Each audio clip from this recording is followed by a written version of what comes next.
is up from the headquarters of Ramsey Solutions, broadcasting from the Pods Moving and Storage Studio. This is the Ramsey Show, where America hangs out to have a conversation about your money, your life, your work, your relationships, anything and everything. 888-825-5225. I'm John Deloney, joined here by George Camel, my good buddy. Yeah, you are. We are taking your calls on everything. Life, money, relationships, whatever you got going on in your life, give us a call, 888-825-5225. Mental health issues, relationship stuff, work stuff, your money questions, all of it. We're here for you. Let's go out to Samantha in Baltimore, Maryland. Hey, Samantha, what's happening? Hi, how are you guys today? We're good. How are you? I'm doing okay, a little nervous. Hey, we are too, but hey, we've never lost anybody yet, so let's give it a go. So my question is how do I get gazelle intense when I had to recently quit my second job because of health issues I'm having? What are your health issues? So I was hospitalized 3 times this year, and the last time was for mental health, and it was just the stress of going to school full-time, working a full-time job and a part-time job was just too much, and my body couldn't handle it anymore. Hey, can I just tell you I'm proud of you for telling somebody you needed some help? It was hard. Yeah, it's real hard. And you're a brave, strong woman. I'm proud of you. Thank you. I, in a similar situation, did not tell people I needed help, and I crashed. And I almost took my family with me, so I'm proud of you. Way to go. Thank you. You are going gazelle intense. You're going as fast as your car can go. Be okay with that. Okay? Okay. And it might take you a little bit longer than you had on your spreadsheet or in your color chart or whatever you had, but you're going hard. And you're doing 2 things at once. You are getting yourself out of debt with your full-time job and eating and surviving, and you're investing in yourself in the future with your education. So you're doing great. How much longer do you have on your journey?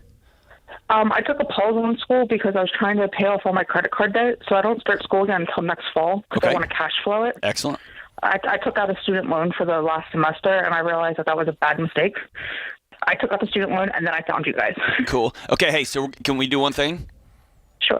When we get off the phone, I want you to do this, okay? I want you to go outside and find a rock or a brick or something laying around outside, and I want you to write student loan on it, okay? And I want you to carry it around for 5 or 10 minutes, 15, 20 minutes until it gets really heavy and annoying, and it starts hurting your fingers a little bit. And then I want you to take it out in your backyard and throw it down on the ground. And I don't want you to think about it anymore. Okay. Okay? I don't want you beating yourself up over something you did before you found us. It happened. I took out 6 figures of student loans. George had student loans. Like, we all have them. Okay? We've all been there. We've all made dumb mistakes. And then the question is not how hard can I beat myself up because I made stupid mistakes, but the question is, what am I going to do now? And you're on the right path. Thank you so much. How much longer do you have till you are out of debt? About 2 years. Awesome. Is there another job you can do that's not going to drive your mental and physical health into the ground? I don't know. That's what I've been trying to figure out. I recently got a raise at my first job, so I was able to relieve some of the stress I was having from the second job. Very cool. What is your job? I'm an office manager for a flooring company. Oh, very cool. Y'all haven't been busy the last few years, huh? No, very slow. What were you doing for your off job? I mean, your side hustle? I was a cashier at a giant food store. Oh, geez. Yeah. That'll make most of us have mental health issues if that's our only job, right? Yeah. Have you thought about a job like driving Uber or something where you can listen to your own music and your own podcast and really be on your own, or doing DoorDash or something like that where you're kind of in your own planet, but you're also making some money on the side? No, I haven't thought of DoorDash. Okay. Uber scares me a little bit. That's fair. Yeah, if you don't want other people in your car, there's things like DoorDash and Instacart where I do Instacart, John. I don't drive for it, but I have people come drop the groceries off. I never see them. I'm very thankful for them. I tip them nicely, but there's no interaction with humans other than going to the store and making the purchases. So that could be a great option for you as well, that you can do on your own time when you're in the mood, when you're in a good spot. You just turn that on for an hour or two and pick up some gigs like that. And the cool thing about that one is if you wake up and you're running pretty low, you're having a hard day, right? And you know what I'm talking about when I say that, right? Yeah. You don't have to go. You just flip the switch and you don't turn your app on and they don't call you. And on the days you wake up and the light is really bright outside and you feel great, like you can take on the world, you can go pick up some shifts and drive for 3 or 4 hours if you got the time. And you can drive on the way to work. You can drive on the way home from work. The last person that drove me an Uber was driving just to work here in Nashville and dropped me off at the airport. And I was like, you driving? He goes, no, I'm like an engineer or something. He had some fancy job. He's like, I just thought I would take your $60 on my way to work. And I thought, what a great gig, right? So there's ways around it. I think taking a break is a good idea, but I also think, what is another thing I could do where I could keep myself healthy and earn some bucks on the side and take that 2 years down to 18 months, right? Yeah. Does that sound fair? I'm trying to sell my car to help get out of debt, and I just haven't found a buyer willing to pay what I need for it to pay it off. That's cool. Mm-hmm. Just keep grinding at it and keep working at it. Yeah, and you can not only check out, listed on Facebook Marketplace or Auto Trader, but some of these online companies are paying top dollar for cars. So I would really do some homework and research there and see if you can put it on Vroom or Carvana, and they go, we'll give you what you owe on it today. We need cars. Right. We need inventory cars. is low. George, how many people you sit with folks who are starting their baby steps journey or they're in the middle of it, and the idea, you see Dave on the videos running across the stage doing his like Arsenio Hall arm move. Like you see it happening. Cheetah! Yeah. And the idea of gazelle intensity sounds so great. Oh yeah. And then you get away from the conference or the video's over and you get into your life and you're like, it's not great. I have to cut my lifestyle down to 0 and not eat out and get 3 more jobs? Okay. Yeah, how many people do you talk to struggle there, right? It's like, we're going all in. And it's like, all in's everything. Yes. Right? All in's hard. And everyone has their version of hard. For some people, not eating out for a year is like, they can't even imagine That's it. you. That is very difficult. Having to go to the grocery store on your own. Oh, my gosh. And meal prep. Oh, I was like, that's only for CrossFitters. Only CrossFitters do that, and people who are intentional with their money. Yes. And so that is a hard thing. Eating out is one of the biggest things. Cutting lifestyle and subscriptions, because I was used to just kind of being selfish and going, I just want to spend $150 on me this month. And I got the mani-pedi, and I went to the movies, and I went to the mall. And all of a sudden you go, I got to be intentional, and if I don't need to spend it, I'm not going to spend it because I have priorities. And that's a hard shift to make mentally, to put laser energy focus onto one thing at one time because we're so scattered. Yeah, and let's address what I think has become an elephant in the room for many people, and I'm so glad that Samantha brought that up. If your health is not okay, pause paying off your debt, right, and get well. You are more important than your debt. Yes. If you're tired, because you're going to be tired. You're going to be exhausted.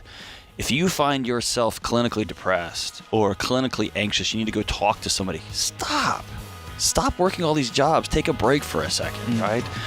There's no good in outrunning the lion if by the time you outrun the lion, you don't make it, right?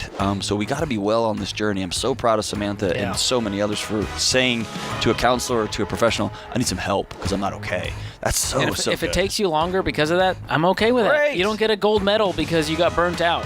Exactly. You just get burnt out. Do it on your own time. 888-825-5225. This is The Ramsey Show.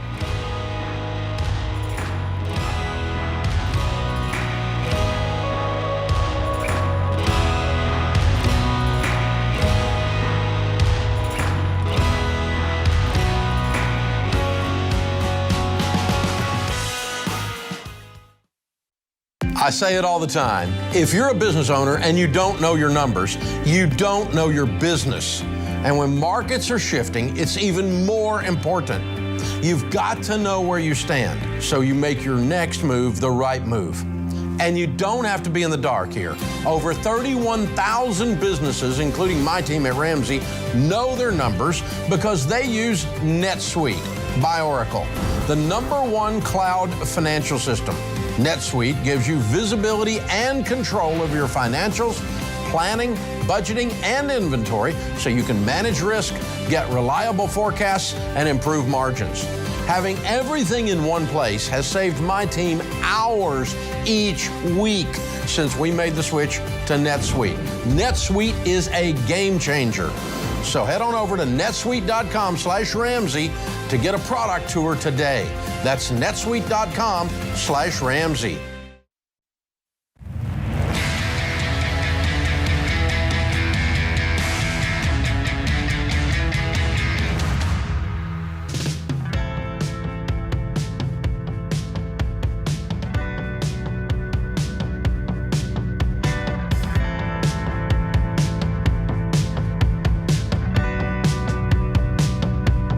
Hey, what's up? It's 888-825-5225. This is The Ramsey Show. I'm John Deloney, joined here by George Camel, and we're taking your calls on your money and your relationships and your life. Let's go out to Aaliyah in Sioux City, Iowa. What's up, Aaliyah? How we doing? Hello. I just wanted to say thank you for all that you guys are doing. My husband and I, when we first started dating, we went through Financial Peace University, and it really set up a foundation. And then we were Ramsey-ish for a while, and then now we're back on track, and we're on baby step 2. And we need some guidance on what to do where we've been married for about 6 months, and I know, like, everybody's timeline is different, but we're ready to have kids, but also, like, we're not, like, stressing about it, but we're in this place of like it's going to take about a year to pay off debt, and I'd like to stay home. We both would really like for me to stay home, but then on top of that, we're like struggling where 9 months to be pregnant, but then like to be intense, gazelle intense. We're trying to figure out that balance because you say don't pause your life for the baby steps, but also it almost seems like we have to.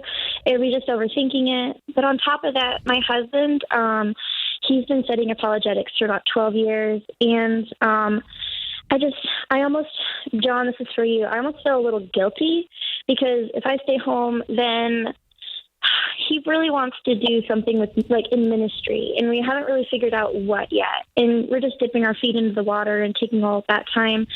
But I don't know, like, we haven't really figured out, like, a solid, like, I don't know, footing of what's our plan and how we're going to do it. And I just, if you guys could give us some insight on all of that, that'd be wonderful. Yes. Okay, so first thing, Aaliyah, I want you to take as deep a breath as you can and hold it, okay? I want you to hold it for a count of 3.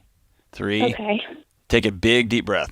3, 2, 1, and when you let it out, I want you to intentionally pull your elbows down and pull your shoulders away from your ears. I can hear them creeping up.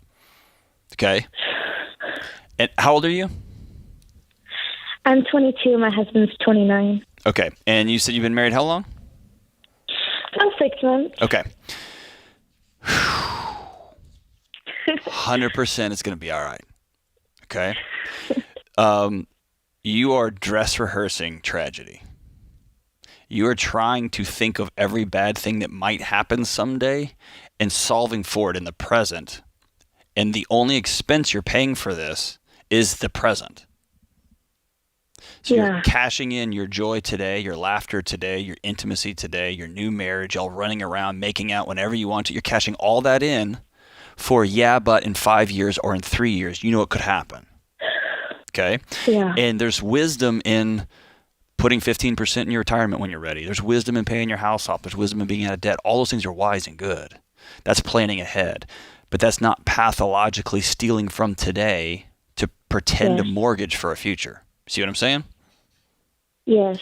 And so it's so good to have an idea of when you're going to get pregnant. I've had friends that were like, man, we want to think about having kids in 36 months, and they're pregnant within 48 hours. Me and my wife, it took like 4 years, right? And so and that's the thing is I have a friend that I'm close to.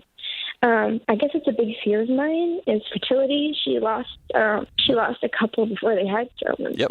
So I want to tell you this at 22, okay? 100% chance you will experience loss and tragedy and hurt over your lifetime. None of us get out of this thing unscathed. Okay, you already have. That's right. And probably you have, and you're highly, highly attuned to letting it ever happen again. And that's a fool's errand. Okay, it will happen again. So instead of trying to prohibit everything that comes, that's why we say pay off your house and don't owe anybody any money, because when it comes, then it's annoying. It's not life ending.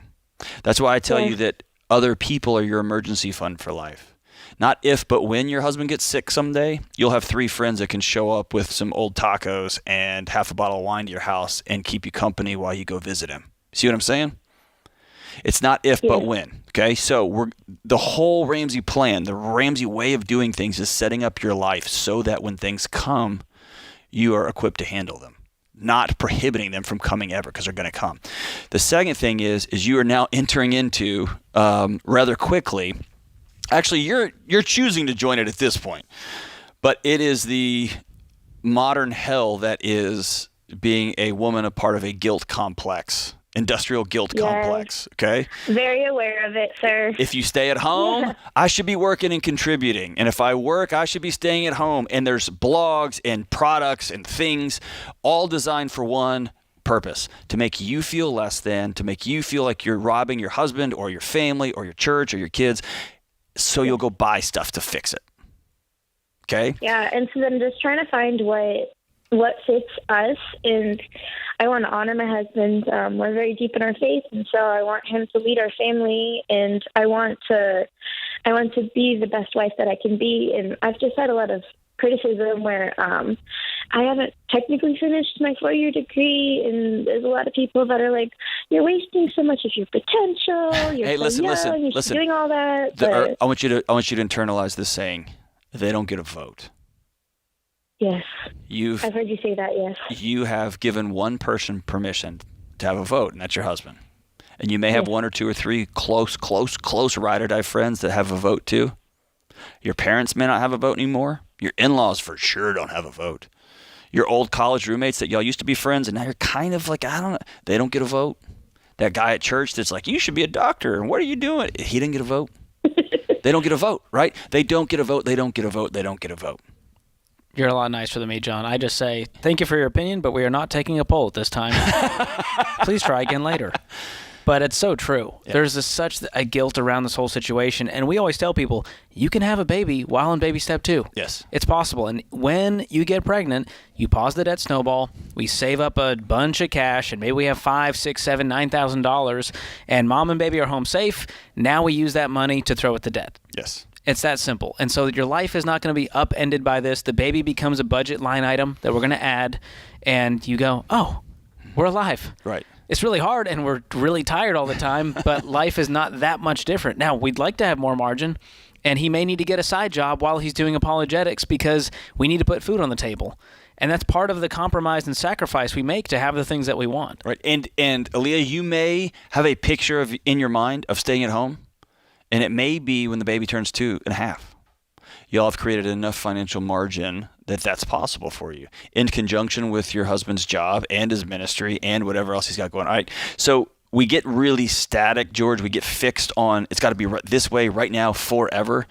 Man, play by play 6 months to a year to 6 months after that, and let's do this thing in seasons. And Aaliyah, if I'm you, I'd be working 2 or 3 jobs right now. You're 22. I would be out there getting after it. Your husband should be working 2 jobs and going to school. Y'all should be socking away as much cash as humanly possible so that if or when you get pregnant, you'll have options to make choices, right? George, that's the thing, that magic word margin, that the Ramsey plan, we talk about peace. I think we've reached a point where people don't know what peace looks like and feels like anymore. All of our parents are angry. All of our neighbors are angry. All of our churches are yelling at everybody. I don't think we know what peace is anymore, right? And we're looking everywhere else to figure out what that looks like. Everyone else has to give it to me, exactly. Right? Like you can't disagree with me. You got to give me peace. You can't fire me. You got to give me peace. You can't make me do this. You disturbed my peace at my job. You've got to give me peace.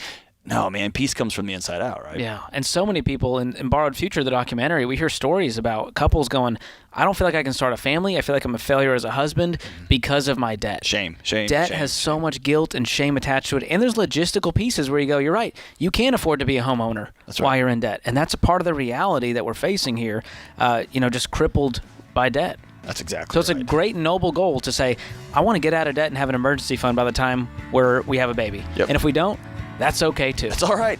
And I want to live here in this house and this side. It may not happen just yet. It may happen in 10 years from now, and that's okay. It's just a not now. Just a not now. We'll be right back.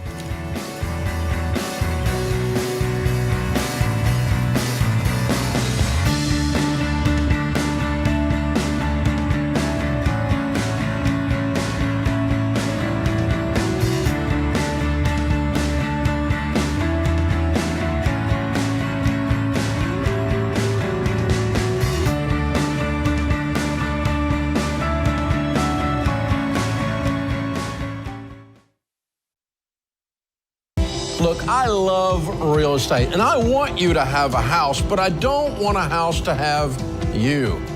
That's why you need to get in touch with Churchill Mortgage to make sure you do this right. These guys are awesome. They'll help you get on a smarter mortgage plan because they're committed to doing what's right for you. That means they check in every year with free consultations to help you stay on the right plan. They show you how to save money and interest so you can build wealth faster. They walk you through the total cost of your loan so you can make the best choice. Basically, they care. That's why we call them Ramsey Trusted. You can achieve debt-free home ownership, and Churchill is here to help. Go to their site, churchillmortgage.com/Ramsey, to start your approval or get more information.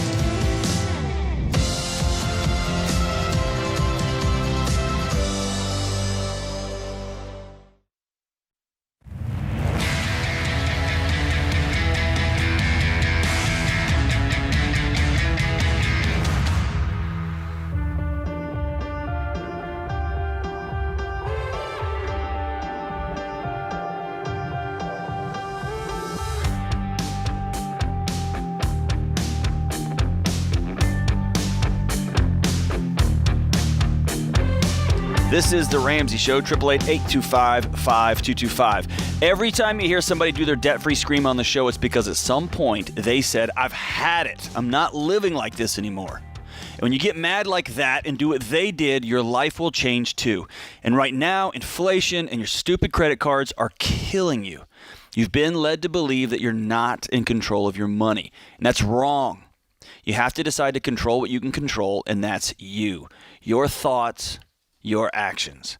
You have the power to change your future, and Financial Peace University will show you how. This course will teach you the proven step-by-step plan that's helped nearly 10 million people beat debt, master budgeting, and build wealth. And you can do it too. Stop letting debt and money stress control your life. Say, I've had it, and take back your control. Start Financial Peace University at RamseySolutions.com/FPU. That's RamseySolutions.com/FPU. All right, let's go to Jake in Portland. What's up, brother Jake? Hey, how's it going, guys? Good. What's up? My call. You got it. Oh, first I want to say, George, you're a man's man, and I would have you at my poker table any day of the week. I've been wanting to hear those words my whole life. Jake, I have to let you know something important. Those words have never been uttered in the English language before. Congratulations. You've said an original sentence. Double man in there. Jake's like Shakespeare. Thank you, Saying Jake. new lines. I don't know if this is a prank call or someone paid you, but I appreciate you, my brother. So what's up, man? All right. Well, here's the thing. So I need some guidance on a financial path. So in March of 2020, I got divorced, and it was at a time where I was transitioning careers from like sales into nursing, which was a big paradigm shift. But it happened when I was still in school. I had no job. I had a 3-year-old son, and it was really stressful. And I felt like I lost everything. I lost my home. I lost my marriage. My son lost his family. It was awful. And so I just grinded like crazy. But I told myself I was going to give him all those things again. And so I've just been laser focused on saving money for a house to give him that home. And during this time, I happened to meet somebody else, and I've fallen in love. And so my plan for buying this house has kind of changed because I've heard you guys talk about how if you buy a house while you're dating somebody, your things are going to get shuffled up because it doesn't. Like, I just started renting a spot not too long ago, and sure enough, she came in. She hated the cupboard. She hates everything about it. So she definitely doesn't want to live here. Sounds like love, so we're man. Gonna have to, Sounds like love, Jake. Yeah. So we're going to be. My plan is to still buy a house, but I want to do it with her after we get married, which I don't know when that's going to be. And she's also going to nursing school. So this has kind of been pushed out. I make about $180,000 a year. Over the past couple of years, I've saved about $150,000 for a down payment. Houses run anywhere from $500 to $700 right now in my area. And so since that's been put on pause, and I'm kind of transitioning out of my intense phase to more of an intentional phase, I've been thinking about maybe buying a new car. I drive a 2011 Honda Civic. It's got like 160,000 miles, and it's a Civic hybrid, which I know you like, George. Oh, sweet. And the battery pack is so big that I can't fit like my son's bike or a suitcase in the trunk. And so it's like it crushes him when he's in the back. So I thought about getting a new car, and I've been thinking about maybe buying a truck I mean, you can't buy any new ones right now, but I was thinking about buying a truck about $50,000 since I'm looking at being years out from buying this house while her and I kind of figure out what our next steps are going to be. And so I just don't know. I have a hard time spending that money when my one goal has been this house, and now I don't know what to do. So you think it'd be stupid to buy this car, or... I don't think anything here is stupid or unwise. I was just thinking, wouldn't it be cheaper to buy a bike to have at your place than to buy a new car to transport a bike? I mean, he has a bike. Like, if we go for a bike ride at the park or something, and I do a lot of mountain biking, so I go up to the trails. You can't mount it on top with a rack? They're not typically designed for children's bikes. But I don't know much about that, but I'm just thinking there may be anytime it's like, I got to buy a new car for a bike, I'm like, like, you can get a new car. I want you to upgrade in car, but not because of it can't fit a suitcase. I want you to do it because it's time to upgrade, and you've got the money. You've done really well. I mean, you make great income. You've done the hard work, and you're going 1,000,000 miles an hour, it feels like. Have you taken the time just to grieve everything you've lost the last few years? Yeah, I mean, I think I have lots of people around me because I've been putting a lot of time with work, and they say I should do something for myself because I don't do anything. All I do is save money. And so people are encouraging me because I've been talking about buying a truck for like decades. Crazy to think I'm old enough to say that. And so, like, you should just buy the truck because you need it. And I'm like, well, I'm trying to buy this house. And I'm like, well, what if you don't live long enough to get the house? That's the spirit. That's stupid. That's why America's America right now. YOLO, get the truck now. Hey, Jake, in one sentence, why did you get divorced? Oh, geez. We grew apart. We were like cohabitating, and we didn't invest enough in us. And it was a slow drift. I remember sitting there on bed, and I'd be on my phone, and she'd be on her phone. Yep. And I'm thinking to myself, this isn't right. Who filed on who? She filed on me. Did she meet somebody? No. Okay. You have all of the actions and the language of somebody who still is wondering what's wrong with me. You need to buy a house for you, not your kid, because your kid is going to be successful when dad is whole. Your kid is not going to suddenly have a magical childhood because he's got 4 walls and a roof that looks like what came out of dad's imagination. Yeah. He's going to be okay when dad's okay. And you can't give him something you don't have. And so, like George asked, like, you got to stop and feel this. And I don't think you have. I think you got divorced and immediately started sprinting for your life. And that's cool. And you survived. And now you are making a ton of money. And you are continuing to try to seek peace externally.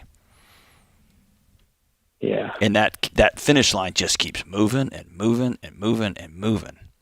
And that peace is going to have to come from the inside out.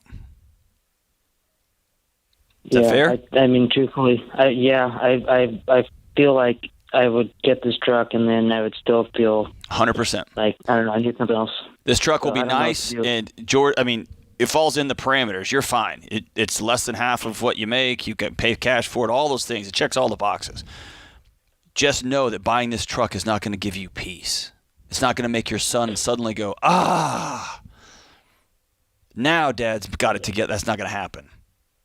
Mm-hmm. It's not. It's the same Jake that's going to be driving that truck. The same Jake you'll show up that house. next day, yes. And so I want you to do these things like John's saying for you. And it sounds like everything so far has been like, well, my friends have been nagging me about the truck, and I got to get the house for her, and she may not even like it.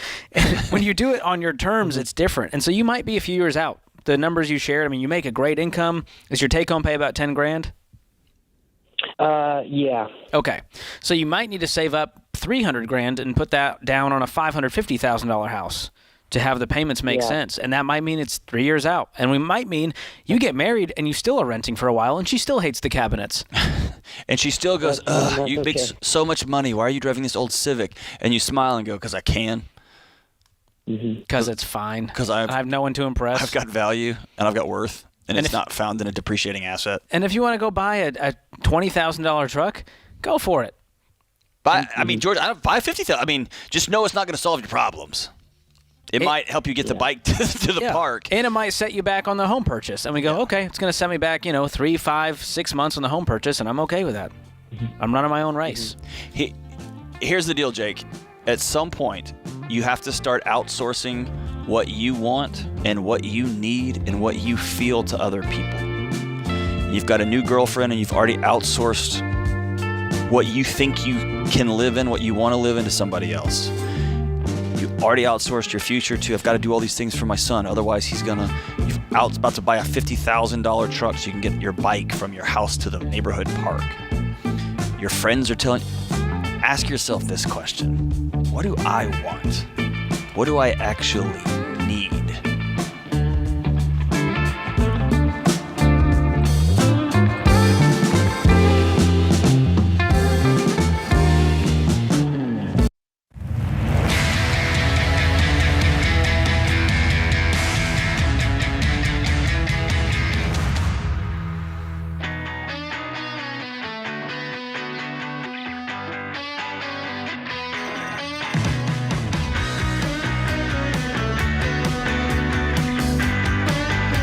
Triple 825-5225. This is the Ramsey Show. I'm John Deloney, joined here by my good friend George Camel. Let's go out to Alexis in Phoenix. Hey, Alexis, what's happening? Hi, can you hear me okay? Absolutely. What's up? All right, so I'm 15. My mom just told me this morning that my parents have had to dip into their savings the past 2 months. Okay. My mom has stayed home with us and homeschooled us for 10 years. And she's going to have to get a part-time job. Mm-hmm. And I'm just wondering, how my savings and how me saving for my future fits into that, because I kind of feel guilty having extra money every month or having my own money putting into savings while they're struggling. Yeah. Man, they are lucky. They are lucky to have you as their kid. You are the oldest 15-year-old I've ever talked to. It's fantastic. Okay, I'm going to tell you something really hard to internalize, and you're going to hear these words, and your guts aren't going to believe me, okay? Okay. It's not your job. You are doing an incredible job planning for your future, and your parents have made grown-up choices, like whatever job your dad is working at is a choice he's chosen to work, and that's his trade. That's what he does. And your mom made a choice. We want to stay at home. That was a collective values-based decision that they made. And then there was a math problem they ran into. And like adults all over the country, brave adults are saying, okay, this is what we wanted. This isn't the way this is going to work out for a while. So we're going to have to alter our plan and do something else. And so I'm actually proud of your parents for doing that. That's awesome. Mm-hmm. It's just going to look different. Okay? Yeah. The greatest thing you can do for your parents is you take care of your business in the classroom. You take care of your business as a teammate around that house, right? Make sure you take care of your responsibilities with excellence, which I know you do. And be sober-minded. Be intentional about planning for the future. What college is going to look like, what it's going to cost, where are you going to go, what are you going to study, all of those things. That's the way you support your parents, not by taking your part-time job money and trying to keep the lights on. Now, there may come a moment when they ask you for that. It doesn't sound like that's what's happening. It sounds like your mom sat you down like a good mom. She actually sounds incredible. Sat you down and said, hey, we've had some hard realities that we're dealing with, and so I'm going to have to go to work, and so home's going to look a little different for a season. Is that what happened? Yeah. I applaud her, because a lot of parents would try to hide that. They'd be ashamed of that. They'd be scared of that. And your mom did the right thing. She sat down and told you a hard truth. And that also means that she trusts you. Does that make sense? That she thinks you're wise enough to hear that scary stuff, okay? But keep that in your mind and in your heart. It's not your job, okay? Yeah. Do you believe me? Yes. No, you don't. But it's okay. It's okay if you don't. So there are some tactical things you can do, Alexis. One is, you're 15. You're starting to enter that age where you can go get some part-time jobs. And one thing you can do is, instead of going, hey, Mom and Dad, I want the new iPhone. It's $1,200. you can go work for that and save for that, and you cover your own expenses of things that are kind of the luxuries in your life. You don't have to go pay the water bill, but you can cover, going out to the movies with your friends. It sounds like you already do that. Yeah. Oh, yeah. Awesome. Yeah, I wasn't sure if that was okay for me to continue to have, Absolutely. I think that's great. Things. Yes. Flexing that muscle at 50. I wish John and I were that smart at 15. Yes. Goodness gracious. I didn't know what day it was when I was 15. And yes, listen, we often think that pain is sum zero or that grief is sum zero. And what that means is that George loses his job and I get a flat tire. And I am upset. I'm whining about my flat tire. And George goes, oh, yeah, you think that's bad? I lost my... Listen, grief and sadness aren't sum zero. You can go have joy while your parents are making life adjustments at their home. Because one doesn't... You just sitting at home and not having fun and not hanging out with your friends and spending money by going to the movies, you doing that doesn't help the bills get paid. You see what I'm saying? Yeah. It's just you joining into their misery, into something that you didn't cause. It's not your job, okay? Yeah. And so, go have fun with your friends. I love what George says. If you know, hey, now's not the time to go ask for the iPhone, whatever, 13 or 17 or whatever number they're up to now. That's cool. That's fine. But do go have joy in your life, okay? And I'm going to do one better for you, Alexis. I'm going to gift you Financial Peace University. And one thing you can do is you're casually hanging out in the living room watching Financial Peace University, and you go, hey, Mom, Dad, if you want to join me, I'm learning so much in this.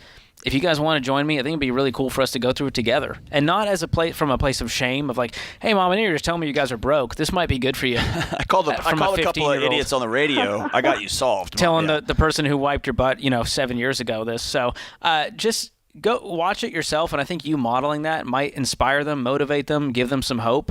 And when the time comes, you're going to get older, and they're going to be asking you for advice. That's right. And so it's a great place to be. So hang on the line. Jenna's going to pick up. We're going to gift you Financial Peace University for 1 year, as well as every dollar premium. And you can get on a budget at 15, and they might see you doing that and go, what was that you did? That's pretty cool. Go ahead and send her Anthony O'Neill's debt-free degree too, Jenna. And she can start reading on now, thinking about what college is going to look like in the future. All right, let's go to Vanessa in Charleston. Hey, Vanessa, what's going on? Can you hear me? Yes, ma'am. What's up? Okay, I'm so grateful to talk to you. Thank you. I'm struggling with some issues. All right, bring it on. We are too. Okay, there's so many details. I'm going to try to keep it nice and tidy. Okay. I'm 51 years old. I've dated a man for about 10 years. We've lived together. I'm wanting to end the relationship. Kind of my issue is when we met, I sold the house that I'd raised my kids in, and I had went through Dave Ramsey, and I had cleared all my debt. So when we met, I was debt-free, and I had a little bit of money in the bank. About 4 years ago, we bought a house close to my daughter, and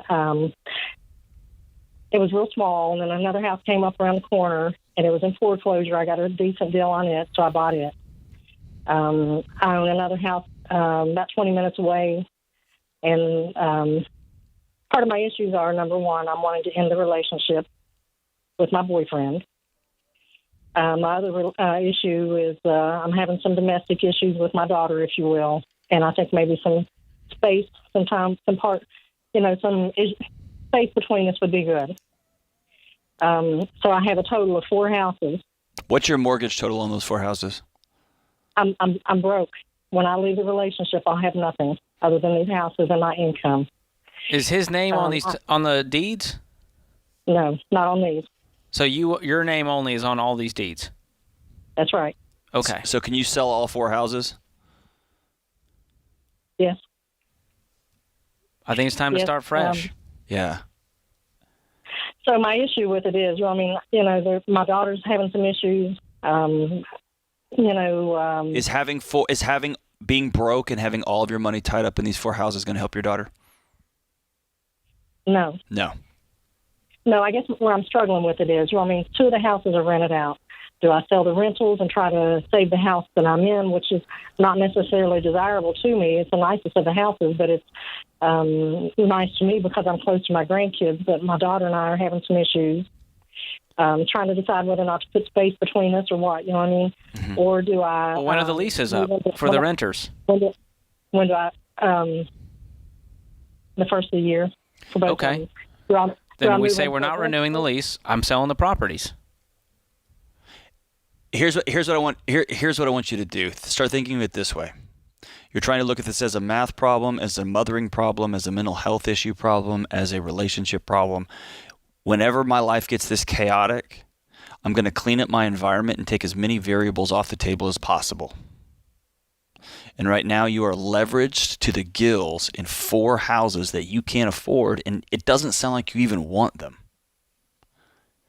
And if I'm you, again, I would talk to an attorney before you start dividing all this up, because he may be claims to this and that. I'm going to take the variables that I can control off the table. I can't control the relationship mess. I can't control my daughter's situation. We're going to have to work through that. I can control how chaotic my life is trying to run 4 households at the same time. I'm going to sell the houses and clear that debt. George, what do you think? Agreed. Awesome. All right, hey, that's first hour of The Ramsey Show in the books. Thank you for listening. We'll be right back.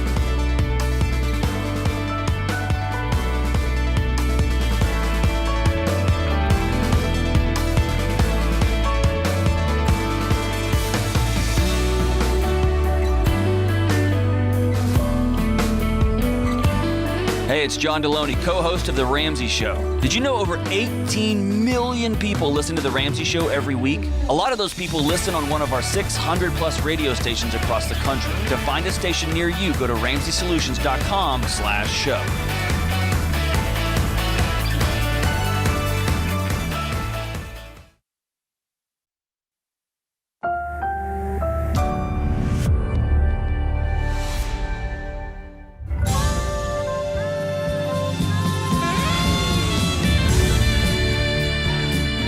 Live from the headquarters of Ramsey Solutions, broadcasting from the Pods Moving and Storage Studios, this is The Ramsey Show, where America hangs out to have a conversation about your life and your money. I'm Ramsey personality George Campbell, joined this hour by my good friend Dr. John Deloney, and we are taking your calls, America, about money, life, mental health, boundaries, relationships, paying off debt, whatever you want to talk about. We are here for you. The number is 888-825-5225. Sally is kicking us off in Manhattan. Sally, welcome to The Ramsey Show. How's it going? Not going great, George, but thanks for taking my call. I'm sorry to hear that. Yeah, I got to just put the honest deck of cards on the table. I just love you all, and I love Dave. And anyway, here are the facts. I'll be like short and brief and just interrupt me. I'm going to be 58 in January. I've been paying a mortgage on a small one-bedroom since 2004. Right before the pandemic, which I won't even give my opinion about that episode in our lives, Chase Bank, to whom I was paying a mortgage every month since 2004 up until 2019, perfectly full. I'm very financially conservative. I was raised by financially conservative people. I never missed a payment on a credit card, this kind of stuff.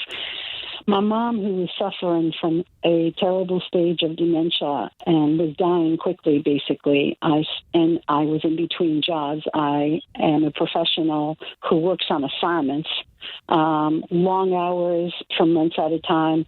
Then there's a respite, then I'm assigned somewhere else. And between all of that going on, and my folks moved back to Texas, I started paying my monthly mortgage payments a little bit less than what I had been paying for years, because I was scared and terrified and overwhelmed for the first time in my life. And I found out that Chase sold bundles of mortgages that were right under $100,000, which mine was at the time, to this debt collector by the name of Shell Point or New Res LLC, doing business at Shell Point. Long story short, they're just kind of horrible in everything that Mr. Ramsey has spoken about collection agencies and debt collectors. Well, they issued a forbearance during COVID. I sent them a chunk of money, $10,000, because I was a little behind. And, I'm very nervous about these matters. And I sent them money, and then they said, you can take advantage of a forbearance during all these COVID programs that the Fed were issuing. So I took a little forbearance break. to bury my mom and sell her childhood home and all that kind of stuff, go through her things alone and whatever. And, well, now this time is over and they've come at me aggressively. And I got a letter from some cheesy law firm in Long Island. The paper looks like it's printed out on like 1985 printout. I don't even know if it's valid, but they said there's a date assigned for a foreclosure. Now, a couple of weeks ago... Hold on, Sally, let me hop in here. Let me hop in here, okay? I can hear the anger in your voice, okay? Oh, yeah. Here's the question we have to ask, okay? Sure. And if you've listened to me at all, you know I'm as empathetic as they come, okay? I can't wrap my head around having to bury my mom and go through her things, okay? Right. Thankfully, I haven't been there yet. Okay. She was young, too, by the way. Yeah. I mean, it's a lot. Here's the question. Sure. Did you get far enough behind on your mortgage that you're not that Chase just did some crazy thing but at some point they sold your home to a bad debt collector because you weren't paying on it? Is that right or is that not right? No, I was paying them every month up until and the full amount up until 2019, probably about 6 months into 2019 when I was in between jobs and my mom was dying and did die in 2019, by the way, right before Christmas. And so there was a period of time you didn't pay the full amount, and that amount went to collections. But I kept paying something every month. Yeah, but it wasn't the agreed upon amount in your mortgage structure, right? Correct. Well, yeah, of course not. Okay. So but I made these payments every month, and then nobody's disputing that. Nobody's disputing that. Not at all. But if you told them, if in your mortgage, hey, I'm going to pay you $1,000 every month, and you started paying them $500 every month. That's basically around what happened. Okay. I'm like, let me just put something here. Yeah. Then they're going to say, hey, you're not paying your mortgage. Okay. And in a perfect world, you would hope somebody after 15 or 17 years of faithful would call you and say, hey, what's going on? This is out of the ordinary for you. And it's a big, giant bank that probably rolled you up in a computer program. They saw you as an account number. You're just a number. You've missed your payment for 3 months, and it just gets shipped off. There's no discussion. We're not talking about it. This is not a personal attack against Sally. This was just the robot saying, all right, send it to collections. I know. And you know, I'm not – I am aware of the reality of this world and how corporations and banks, you know, I mean, does anyone have to say anything good about a bank? No, of course not. I get it. But now I'm just in this place where I need your advice on what to do. Who do I contact? Do I file a complaint? Like, you know, I just sent them a $30,000 check. Okay. Does that square you up? Oh, that more than squares me up. But why am I getting this? You know, I just saw this letter from this cheesy law firm in Long Island. Well, we're going to contact the original creditor of the debt. So we're going to contact Chase and say, what companies did you authorize to collect this debt? That will give us the right information. And we're going to go to whoever's coming at us. We say, I need this in writing. I need to know exactly how much I owe, what I owe, all the details of this before I even agree to talk about this any further. Okay. So get that all in writing. Never give them access to your checking account. Never give them any personal information. I never will. Be proactive. Never will. You call them more than they call you. I want them to be annoyed. Yeah. You say, hey, just giving you an update. Here's where things stand. I saw that my $30,000 check cleared. Just want to make sure, will you send me something right now that shows it applied to the balance? Show me right now. And they may say, sorry, your house is already in foreclosure. That ship sailed. Okay. We should have had $30,000 last month or the month before, the last year. And so it may be too late. But it's not worth. I want you to knock on their, like George said, knock on their door every day. Where are we? And finally, they're gonna take a computer inventory every time you call, and there's gonna be, man, this lady calls every day, twice, 3 times a day. And hey, yes, the banks and yes, corporate America and all. This is just a person on the other end of the phone. Treat them with dignity and respect and kindness, okay? And all of it's so I'm the worst at this. My wife is often going, okay, cool, John, I'm glad the end of times, blah, blah. What can we do right now? And Sally, you can look up the Fair Debt Collection Practices Act. That protects you, and that tells them, hey, you can't call me after 5 o'clock. and you're going to keep track of every time you call, who you talk to, what time it was, every detail of that call, and you're going to stay on them, and we're going to clean this mess up, and we're going to learn it, learn from our mistakes, call it a stupid tax, and move on without anger, because your life is worth more than just sitting there angry at a big bank for the rest of your life.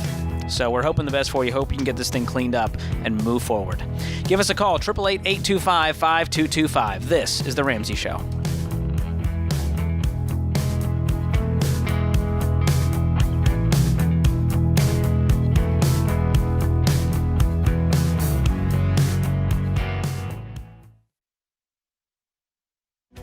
If you're looking for ways to update your home without blowing the budget, I've got it. For years, I've been telling you about our friends at Blinds.com. Blinds.com makes it simple to shop top quality blinds, shades, and interior shutters from home with easy online ordering and free shipping. With Blinds.com, there's no need to renovate your entire home. Just change out what's on your windows with upscale choices like faux wood blinds, cellular, and roller shades, or even outdoor shades. Plus, Blinds.com guarantees the perfect fit, whether you do it yourself or you have them measure and install everything for you. Shop their latest looks and see how much you can save at Blinds.com today. The easy and affordable way to make your home more beautiful is Blinds.com.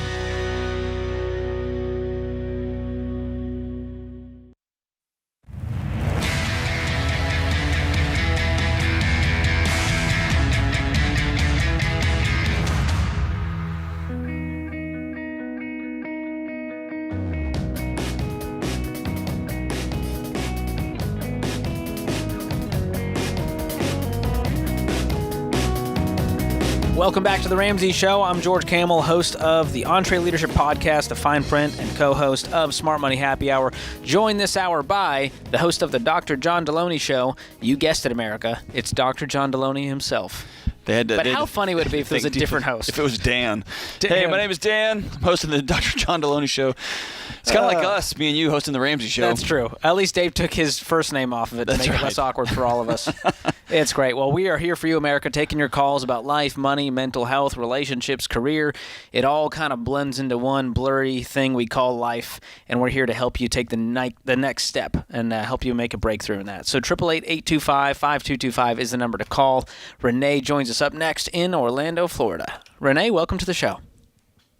Hi, thank you. So just a little bit of backstory. My husband and I were in our mid-30s, and we both work in frontline positions at one of the major theme parks in the area. And we also have a 6-year-old son. And for the last 3 months, we've been living in a hotel because we could no longer afford our rent in our apartment. And financially, we are just not in a place to buy a house. We've been able to secure an apartment, but the real issue is we ended up falling for, as you would say, George, the stupid tax of getting into payday loans and installment loans, and now we're like $25,000 in debt, and we make like $75,000 a year, but between the weekly payments on those loans and our regular bills, we're suffocating under our debt, and we don't know how to get out of it.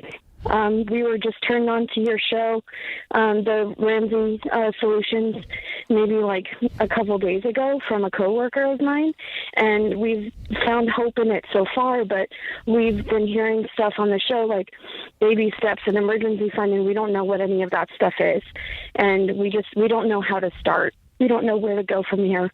We don't have anything in savings. We don't have anything for retirement. We don't have anything for our kids. And we would like to have more children someday and set up a stable future and a stable home life for them eventually. I'm so sorry to hear all about this, Renee. Gosh. Are you ready? Yes. Like, when George starts talking here, like, you have to say you're ready. And what that means is you're ready to quit your jobs if you have to. You're ready to move out of the area if you have to. You're ready to change everything. Are you in? Yes, we're ready. Steve, my husband and I, we've already started looking into schooling to get different jobs, stay in the jobs that we have right now so that we can fund the schooling that we're going to, because the company we're at, they will fund higher education for free. And my husband, he currently has a bachelor's in psychology and wants to go to school for a master's of social work to be a guidance counselor. And I'm looking into real estate school because I don't have any desire to go to college per se and throw money into a system where there's no guarantee of me getting a job in that field. So so you're ready. So George is going to walk you through it. Yeah. So I love that you guys want to further your education and get out of this hole, but right now we're in survival mode. And so I'm not thinking about school. I'm thinking about how are we going to put food on the table and stop living in hotels and make sure our 6-year-old's taken care of. And so A1 is to stop going into debt. Are you guys done there? Or are you still having to take out these payday loans to get by? No, we're done. We did take out some credit cards a couple months ago, but we have since stopped using them. Cut them up. Can you physically cut them up? Yes. Cut them up. And throw them away so you don't know the numbers anymore. Okay. And then we're going to pay those off completely, and we're going to close all of those accounts. And we're not going to look at credit card companies and payday loans as a blessing to get us through next week. They are snakes. Okay. They prey on people in your situation, who are working their butts off to try to make it work and who want the best for their little kid and just can't make the ends meet. They prey on you. They give me and George, they give us free flights, and you pay for them. Okay? Mm-hmm. They are not your friend. So once we're saying no to debt, let me ask the interest rate on these payday loans, because I think it's going to make us all throw up. Too much to... Is it in the hundreds? Probably. I mean, we're spending $1,200 a month on these payday loans on alone. The weekly. What other debt do you have? We both have car payments, and I've looked into selling them off, and we are basically upside down on both of our cars because, again, it was a buy here, pay here kind of place, so astronomical interest rates. Okay, what other? You have 2 car loans, you got the payday loans, you have the credit cards. What else? The credit cards we're actually not in debt on. We make those payments. Zero balance. Okay. We just stopped using them. But we also have like medical bills and collections. I have maybe $1,200 in medical bills and collections, and my husband has $1,400 in collections. Okay. So what we're going to do is A1 is we're not going into more debt. That's baby step 0. We're going to stop the bleeding. Your next step is to scrape together $1,000 as quickly as possible. That's going to go into a savings account. I know that sounds like, how are we going to do that? We have no margin. And this is where we go. Obviously, you guys aren't living lavishly. All of your money is going to debt. We haven't lived lavishly in a long time. So right now, your expenses... I haven't gotten a haircut in a year. Your expenses are your 4 walls, is what I'm guessing. Food, utilities, housing, transportation. Yeah, basically. And then anything my kid needs. Okay. Our kid needs. This might mean that we are working 60, 70-hour weeks and we're trading spots to take care of the 6-year-old for a few weeks just so we can get out from being underwater. Let's tell her what that means. Your husband gets off of work and he doesn't come home. Yeah, that's what we've been doing. My husband's been doing double shifts. Good. 6 or 7 days a week because he can. Good. My role at this theme park, they don't allow overtime. Okay. But have you talked to your employer, your leaders there, and explained what's going on? Yeah. Okay. And there's... Could they put you up in some of their housing on the property temporarily? They don't have it. I mean, they have it for the college kids, but do you have somebody not for actual... Do you have somebody who could watch your kid for you? We will now.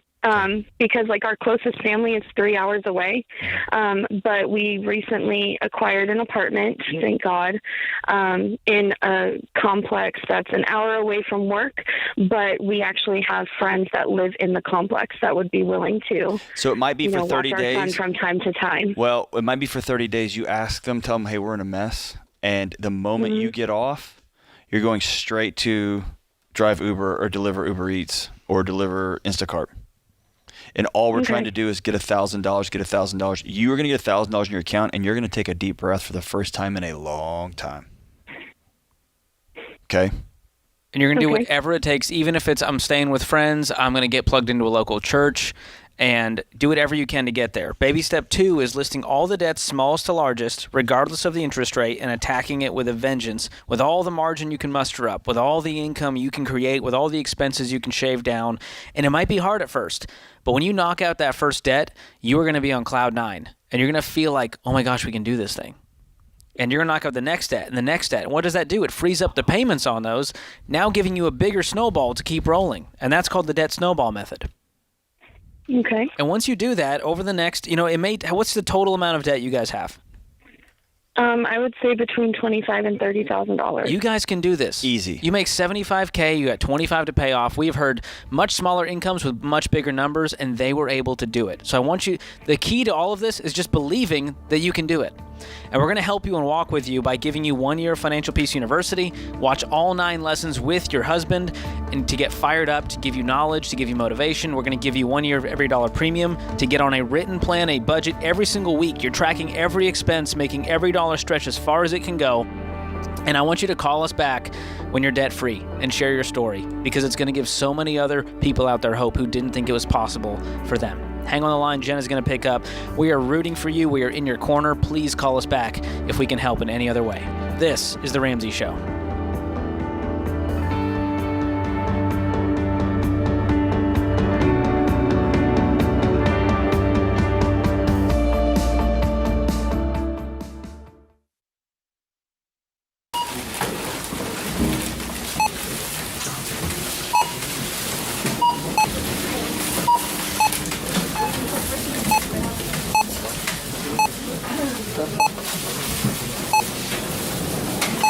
Still on baby step number 1, eh?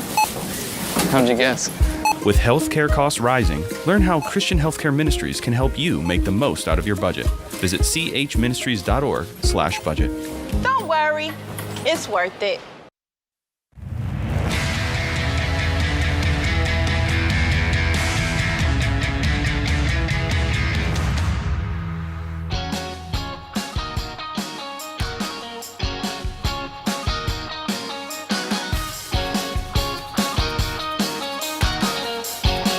What's up, America? Welcome back to The Ramsey Show. I'm George Campbell, joined by Dr. John Deloney this hour. Our question of the day comes from Blinds.com. Find out for yourself their 100% satisfaction guarantee. It means even if you mismeasure or pick the wrong color, they will remake your blinds for free. You get free samples, free shipping. With the new promos they run every month, you'll save even more. Use the promo code Ramsey to get the best deal. All right, here. Today's question comes from Brenton in Georgia. Brenton writes, I'm 29 years old and I'm currently on baby step 2.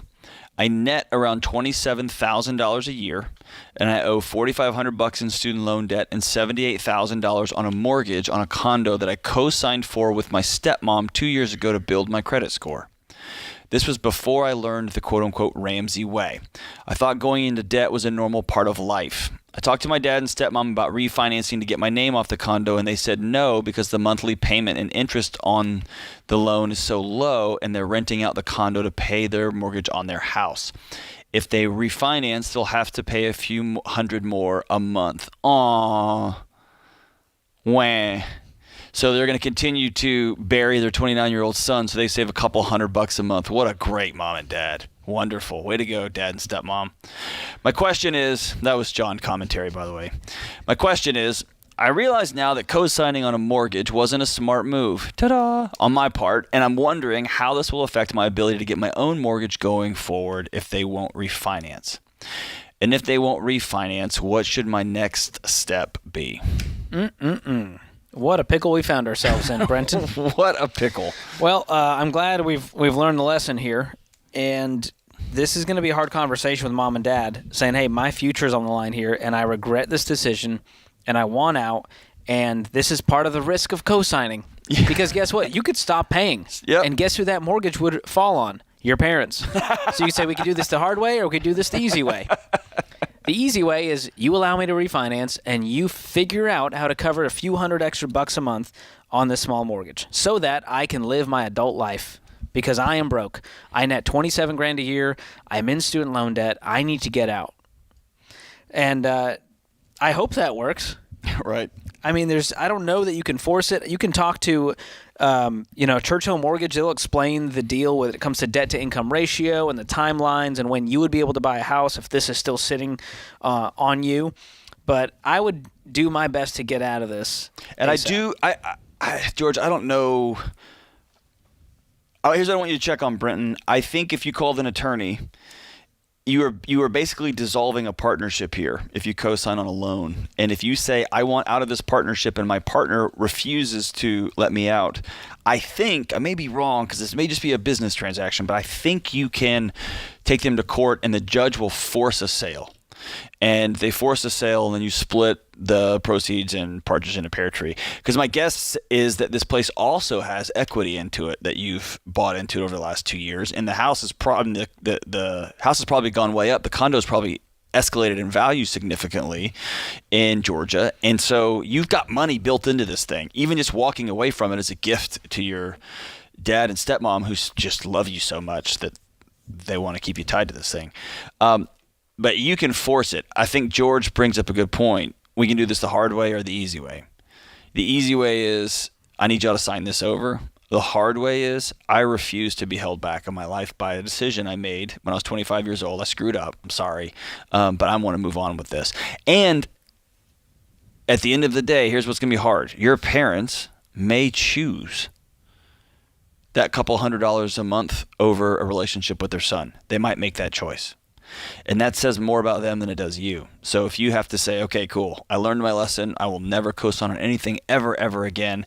And by the way, I'm sorry that y'all walked away from your son over a couple $100 a month. Good grief. And by the way, Brenton, $27,000 a year at age 29. You're going to have to make some more money, man. You're going to have to make some more money. That's not a judgment statement. That is me saying I love you enough that I see your value in you that you don't see. And I want you to put yourself in a better financial position at 29 so that when you're ready to buy a house, you got the money to do so. Yeah, that's a good call. And you don't have to lean on schemes and, hey, man, will you help me out to build a credit score, right? Yeah, the good news is you being a homeowner is not anytime in the near future with this level of debt and income. And so it's going to be a while anyways. Now, you can still get the info. I would still do your homework, talk to an estate attorney. You can talk to Churchill Mortgage, and they can give you the rundown on what that looks like with debt-to-income ratio.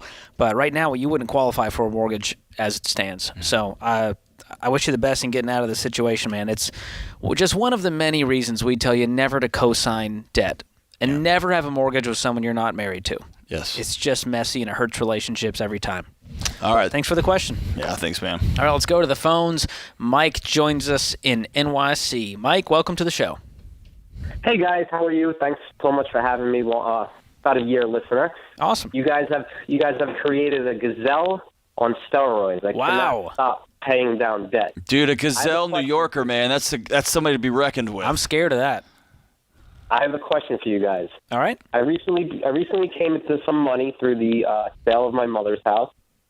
Has anyone ever, and I do have 3 children, young children, has anyone ever skipped 5 and 6? Because I really want to land a knockout punch on my mortgage. I mean, it's the type of punch that when, like Rocky hit Drago, he's cut, you got the momentum, I have the money now. He's not a machine, he's a man. Yeah, I know what's up.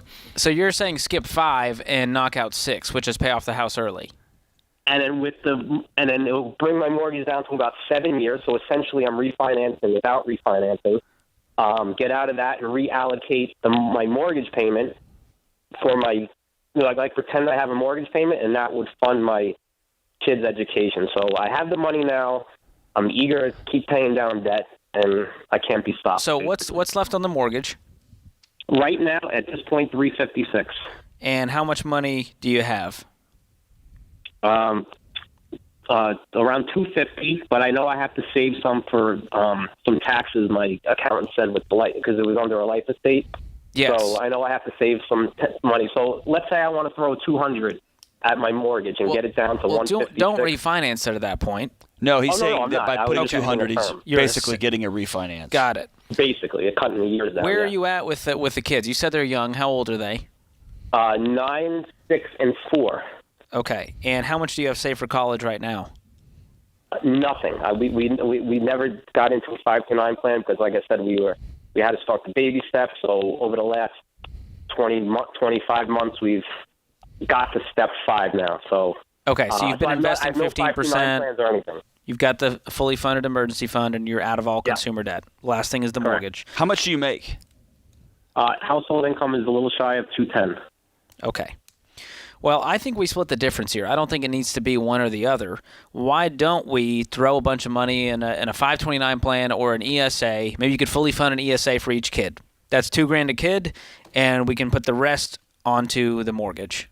So that's $194 on the mortgage? Yeah.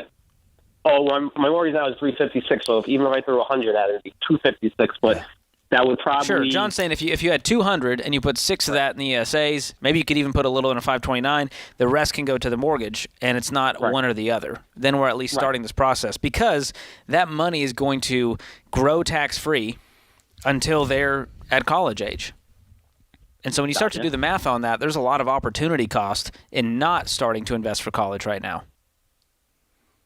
And the only time I've seen this, if you think, okay, if we did this, I would have this mortgage paid off in a year, I'd have this mortgage paid off in 18 months, then I could be convinced.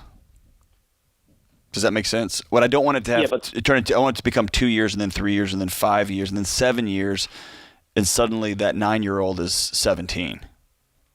Right, and I definitely factor that in. So maybe we could, like you said, split the difference. But like I said, I can't stop paying debt. I love it. I got you, man. It's a lot of fun, man. Only for a little while longer. That's right. I love it. That's right. Well, you can definitely do both. And if you knock that mortgage down to, let's say, close to 150, 160, making 210, that thing's going to be gone in 3-4 years if you're still intense about it. Yeah, if you keep being a maniac about it. And then your kids are still young, and now you don't have a mortgage payment. Now we can really start shoveling money into college savings and watching that money grow. So either way, you're going to get there. I just don't want you to put it all in one and forget about the sweet kids.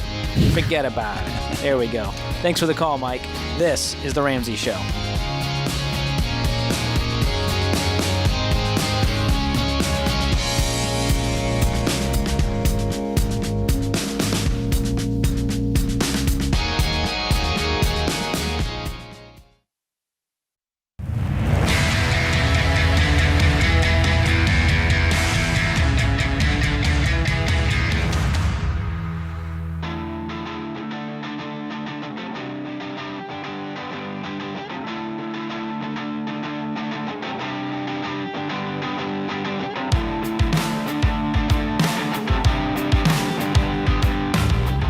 We know a lot of you are planning on moving soon, and I've got some great news for you. Our new studio sponsor, Pods and Moving and Storage, wants to help one of you move for free.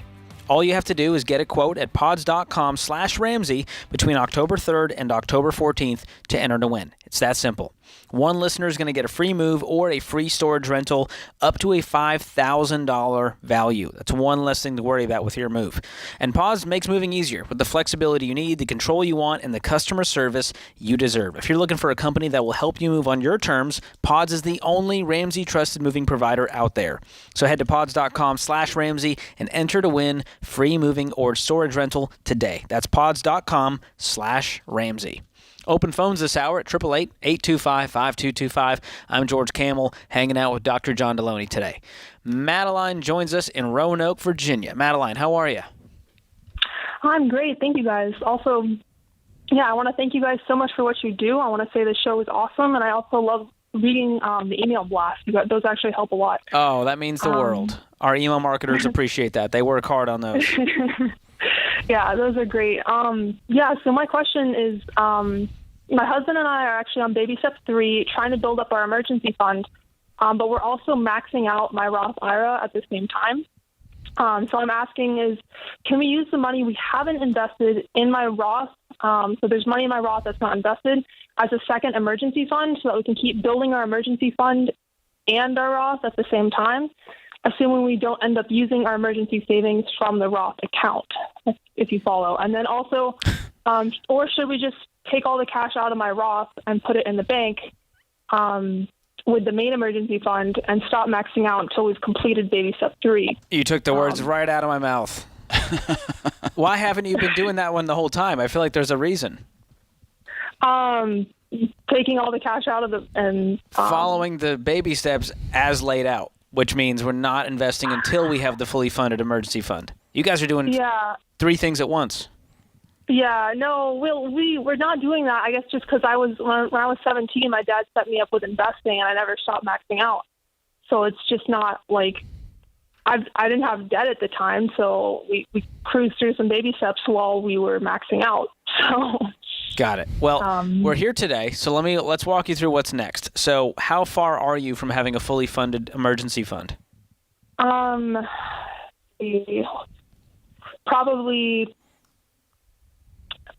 like $5,000 away, a little more than that. Okay, and how much is in the cash portion of your Roth IRA? About $3,000.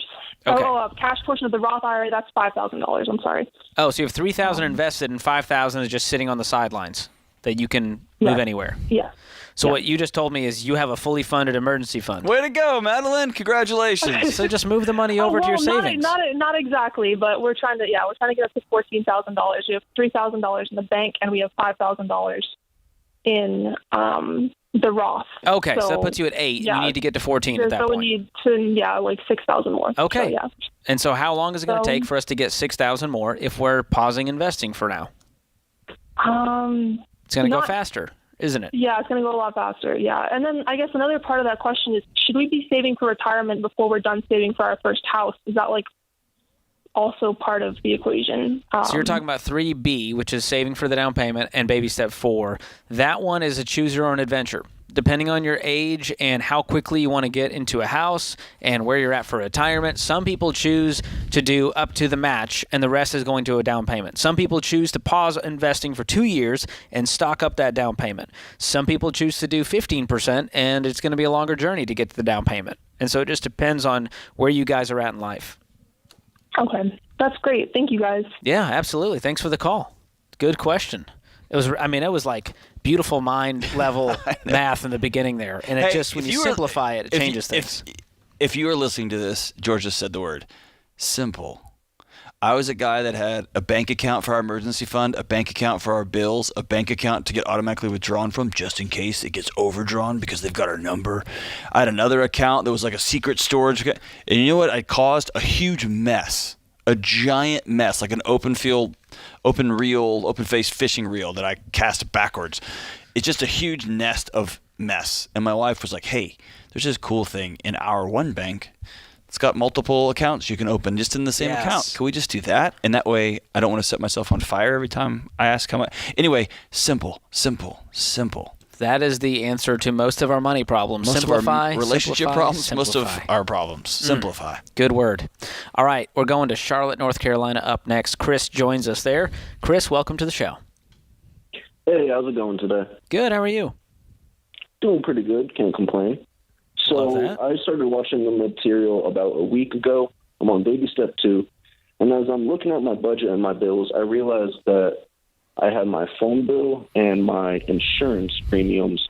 Should I include that into baby step 2, or do I leave that off to the side and make monthly payments? Well, what do you actually owe debt on? Because your insurance premiums aren't debt, correct? That's just a monthly, it's like a utility bill. Right. It's not necessarily debt, but it is something that I'm going to have to pay one way or another. So that's why I'm a little confused. So sure. I'm going to have to pay it. Maybe I should include it. So my other debt is the phone. 2 credit cards at $500, another credit card at $1,000, and motorcycle and a car, but that's above. So I'm thinking maybe I should just kind of pay off my credit cards first, then do the phone and the insurance, then pay off my motorcycle, or maybe just not. pay them off smallest balance to largest balance and ignore the interest rate. Okay. And your insurance, let me explain how that would work. So you're doing a budget, hopefully. Mm-hmm. And in your budget, you're going to have a sinking fund, and you can create that with EveryDollar. They have a special, you mark it as a sinking fund, and so what you would do is if your insurance bill is, let's say, $1,200 a year, that's $100 a month. So in your budget, you're going to have a line item for insurance at $100 a month. And that $100 is going to stay in your checking, your savings account. So by the end of the year, after 12 months of that, you have $1,200 ready to pay that bill.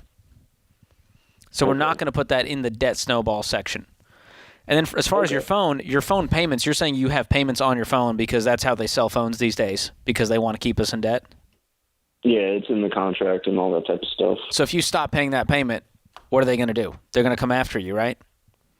Right. So I would consider that debt and include that in your debt snowball to parse out the phone payment. And if you can pay it off in full, find out the amount you owe on the phone. If it's $900, we're going to put that in the debt snowball and get that phone paid off in full. Okay. Well, it's not necessarily the phone; it's more the service for it. So I don't think I could pay off the service. No, the service is just like your monthly bill. So it'd be like your light bill. It's a water bill. Yeah. Yeah, and so just put that in your monthly budget as a line item separately. And if you're using EveryDollar, are you not using it right now? Or using a separate method? No, I'm sorry. What was that? Are you using our EveryDollar budgeting tool? Or are you doing budgeting differently? No, I have EveryDollar allocated to something. Okay, well, we have an app called EveryDollar. I'm going to gift that to you for 1 year, the premium version to connect to your bank so you can drag the transactions in. It makes it really easy to create those sinking funds I mentioned. It makes it easy to track all of your debt in one place. We have our own baby steps tracker where you can track your debt snowball to keep the momentum going. So hang on the line, and we're going to gift that to you for being one of our listeners and wanting to get on this plan. But it's that simple. If it's debt, then it's going to go in the debt snowball. If it's not, it just becomes a line item in the budget. Hey, and man, one of the strangest looks I've received in my lifetime, and I've received a few, is when I went to, I think it was AT&T or wherever, and I said, hey, I need a new phone. How much does it cost? And they're like, well, we'll just sign up on a plan and put it on. I was like, no, I just want to buy a phone. And he's like, hold on. And then a manager comes over, and it's like, what do you want? And I was like, I just want to pay for this phone. Like, well, we'll just roll it into a plan. Oh. And I was like, I get that, but I just want to buy this phone. I don't like owing people money. This is before I worked here. This is back in Texas. And finally, the salesman, they figured it all out, and he came back and said, no one has ever asked this question. And I thought, what? And he goes, no one's ever asked, can I just buy this phone? That's frightening. And they had to come up with a special plan on how I could just walk out with my own phone. Gosh. By giving them money. How can we figure this out? That's where how you can take my money? All of America today is, well, what's the monthly payment? Yes. Great, I can do that. Yep. Absolutely. Oh, my goodness. What a time to be alive, John. Good hour. Thank you, sir. Thank you to all the folks in the booth. We got Jenna, Will, Austin, Andrew, keeping the show afloat. And you, America, thank you so much for listening. Who else is back there? We got Bobby back He's there. an engineer. Alabama fan. Yeah, we don't need to mention him. Yeah, right. We'll be back with you before you know it, folks. This is The Ramsey Show.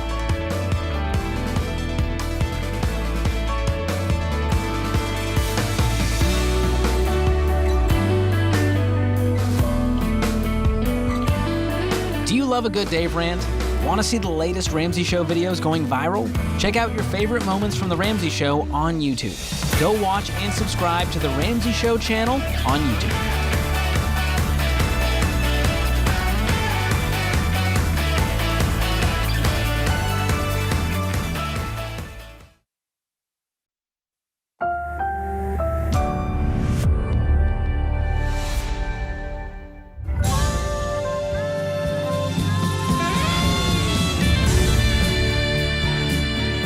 What is up, America? This is The Ramsey Show, broadcasting from the Pods Moving and Storage Studios here in Nashville, Tennessee. This is where America hangs out to have a conversation about your money, your life, your relationships, your mental health, your work, all of it. Whatever's going on in your life, we're here for you. 888-825-5225. I'm John Deloney, joined here by my good friend George Camel, and we're taking your calls. It's a toll-free call.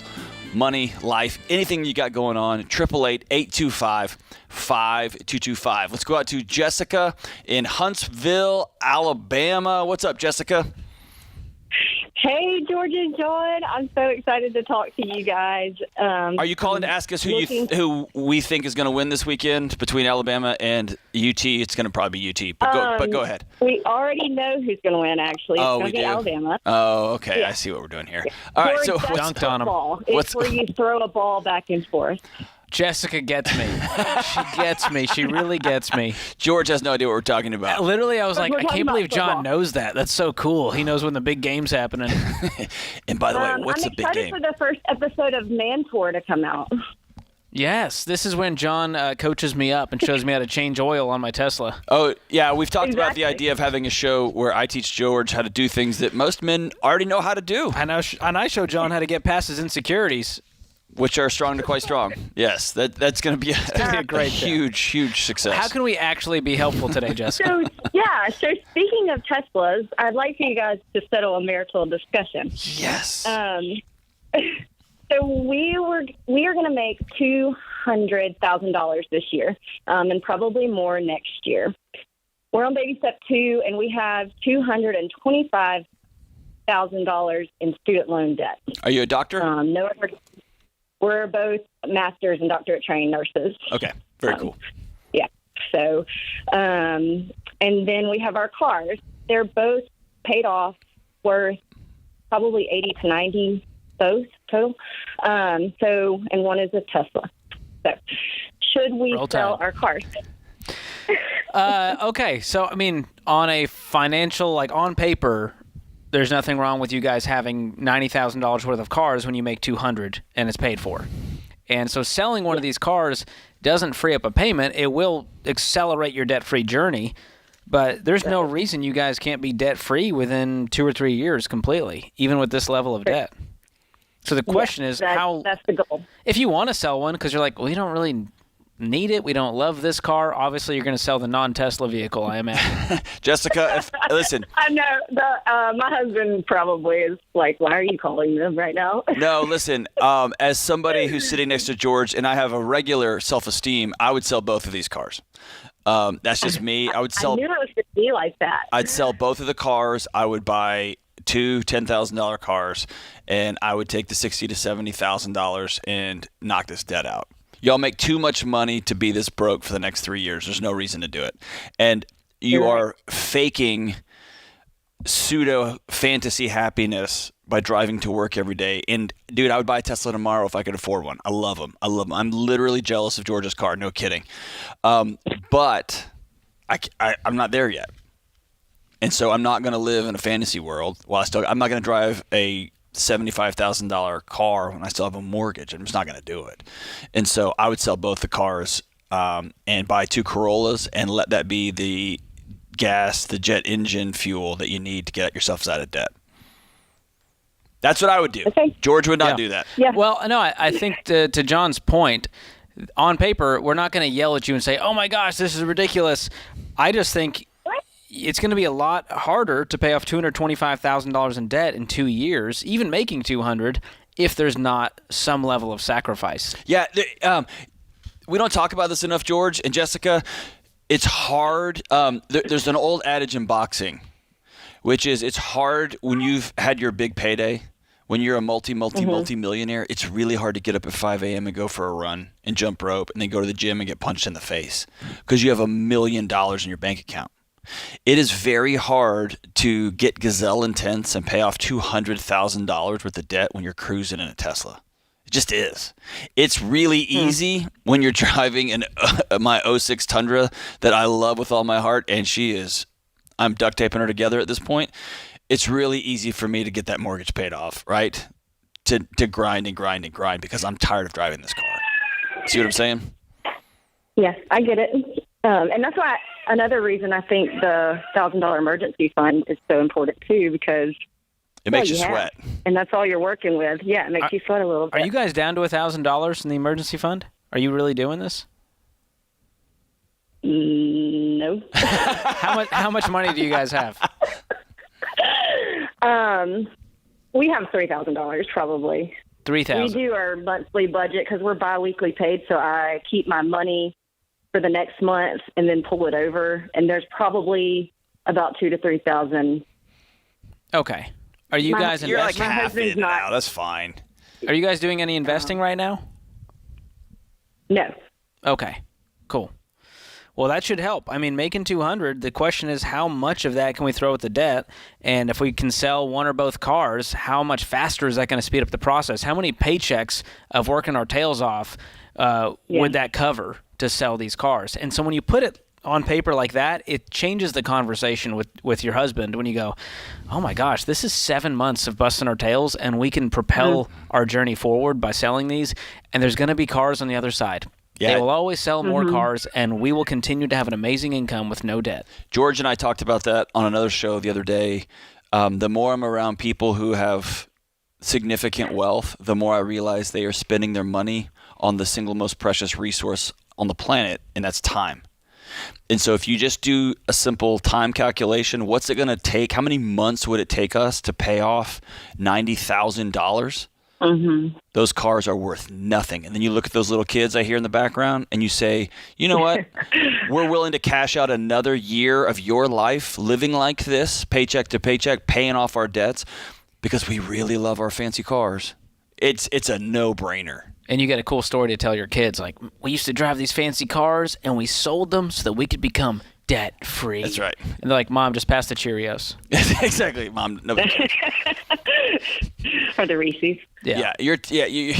Well played. Your time is not worth the car. And make no mistake, because people are gonna on the YouTubes are gonna be like, he's gonna sell your. Nah, that's what I'm saying. I'd buy a Tesla tomorrow. I'd buy a nice truck tomorrow. I just have different goals, and my goals involve sleeping really well at night and not worrying about whether we're gonna have food and not worried about the next fill in the blank. Right? I'd rather not worry about those things. I'd rather buy my time back. Yeah. And also, Teslas are going for insane amounts of money right now, so good time to sell. Yes. You're probably going to make more than you purchased it for, I'm guessing. About the same, probably. And there we go. 2018 Model 3, yeah. Woo, sweet win. And here's what's cool about a 2018. I can't tell the difference between that and a 2022 model. 13, my friend, right, or right over here. 2013. Gangster. They all Rachel look the same. accidentally tried to break into my car the other day, and I was like, I'm winning. I'm winning. Well played. She had no clue mine was way older. Good times. You got to be uncomfortable. You got to be uncomfortable. Get yourselves out of debt. Get yourselves out of debt. We'll be right back.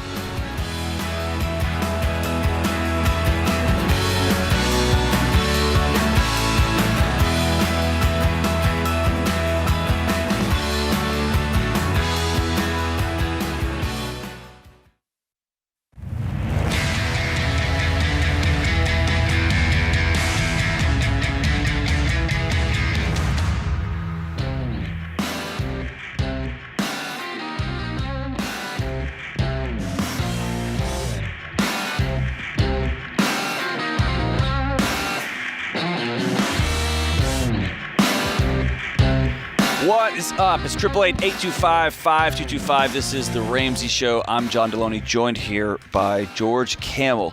Hey, we're celebrating the 1-year anniversary of Borrowed Future's launch by premiering the film on YouTube. That is a sentence that didn't exist several years ago, but here we are. We're premiering the film on YouTube on Monday, October 17th at 7 p.m. Central with a watch party. Borrowed Future. I said that like I'm 111 years old. I know. They're going to throw a big hoo-ha showdown. We're going to have a hootenanny on.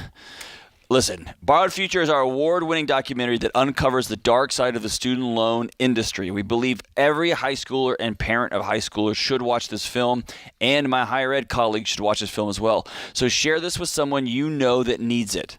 Following the watch party throwdown on October 17th, you can view Borrowed Future on YouTube for free on demand. The film is still available on Amazon Prime Video, Apple TV, Google Play, and RamseySolutions.com, where you can rent it ad-free. Let's continue to disrupt the toxic student loan industry. Join us Monday night for our Borrowed Future watch party on the YouTubes. You can RSVP on the Ramsey Show's YouTube channel for a reminder. All right, let's go to Michelle in Burlington Coat Factory, Vermont. What's up, Michelle? Good. How are you? Good. How are you? I'm doing good. I'm here. That's a big step. That's outstanding. That's outstanding. So what's up? Yeah. Okay, so I'm on baby step number 2, and I have $3,222 of debt left. Oh, however, you are so close. So close. But before I started this journey, I agreed to go on a 2-week 2-part kind of vacation. And then I also started a new job, so I won't have PTO. So I stopped with my debt journey, stopped paying off the debt, and I have $5,362 in my savings. But every time I look at that ratio, it just kind of kills me that I can't pay it off. So am I doing the right thing? Okay, so you agreed to go on a vacation. Who'd you agree to go on this vacation with?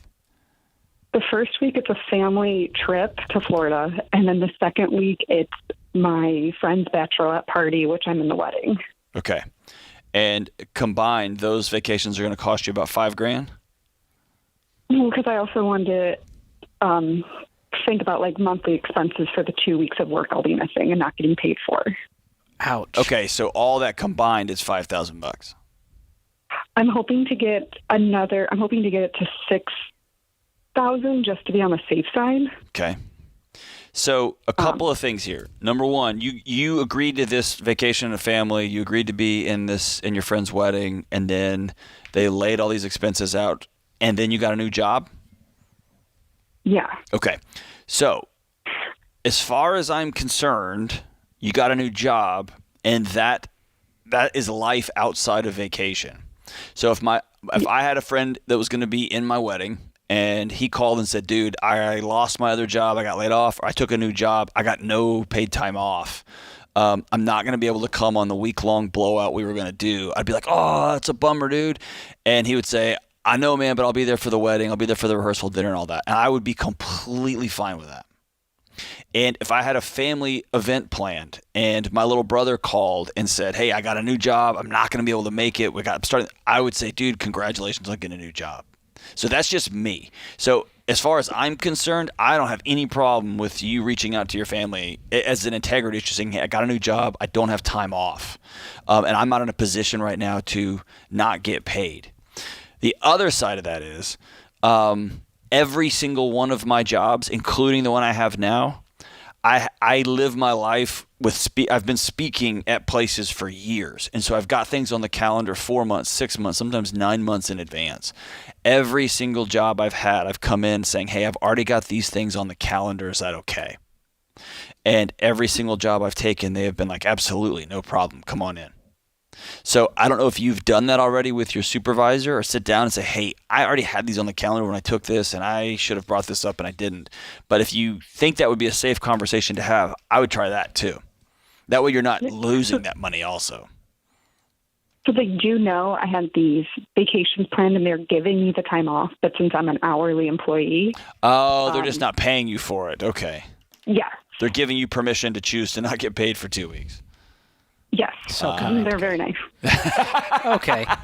How lovely. So what's the hourly pay? About $25 an hour. Okay. And when are these trips happening? First week of November. Oh, so they're really all of it? That's back to back? Yeah. Oh, yeah, man. so I basically fly out of Florida to Arizona. And you've already bought the flights? Yeah. Okay. Yes. Is that part of this $5,000 that you said? Like, No, how much of this is totally already separate. paid for? Yep. Okay. Oh, the hotels and the flights. You've already paid for those? Yes. But you're still thinking you're going to need all that money. Yeah, what are you spending? What are you going to do? I don't know. I have 5 nieces and nephews, so I know I'm going to want to, like... We're not going to do spoil anything them they when we're want. broke. No, you don't. You're broke, honey. Your time is what they want. You don't have the money.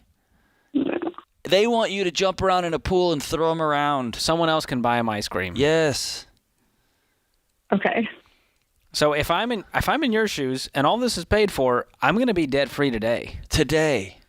And I'm going to figure out how to go spend time with my family without trying to buy their affection. And if you don't have the money, you just tell them, sorry guys, can't go out to eat tonight. Y'all have fun. And if they go, hey, we'll cover your meal, it's no big deal. You go, that's so nice. And you accept the generosity, and that's it. And you take a flashlight and you take the kids out and y'all go catch sand crabs. That's and what's up. it will be the adventure of a lifetime. And they won't remember the whirly gig you bought them for $14, but they will remember the time you got pinched on the finger and you yelled a bad word and you ran around. Like, they'll remember those things. Figure that out. Is that cool?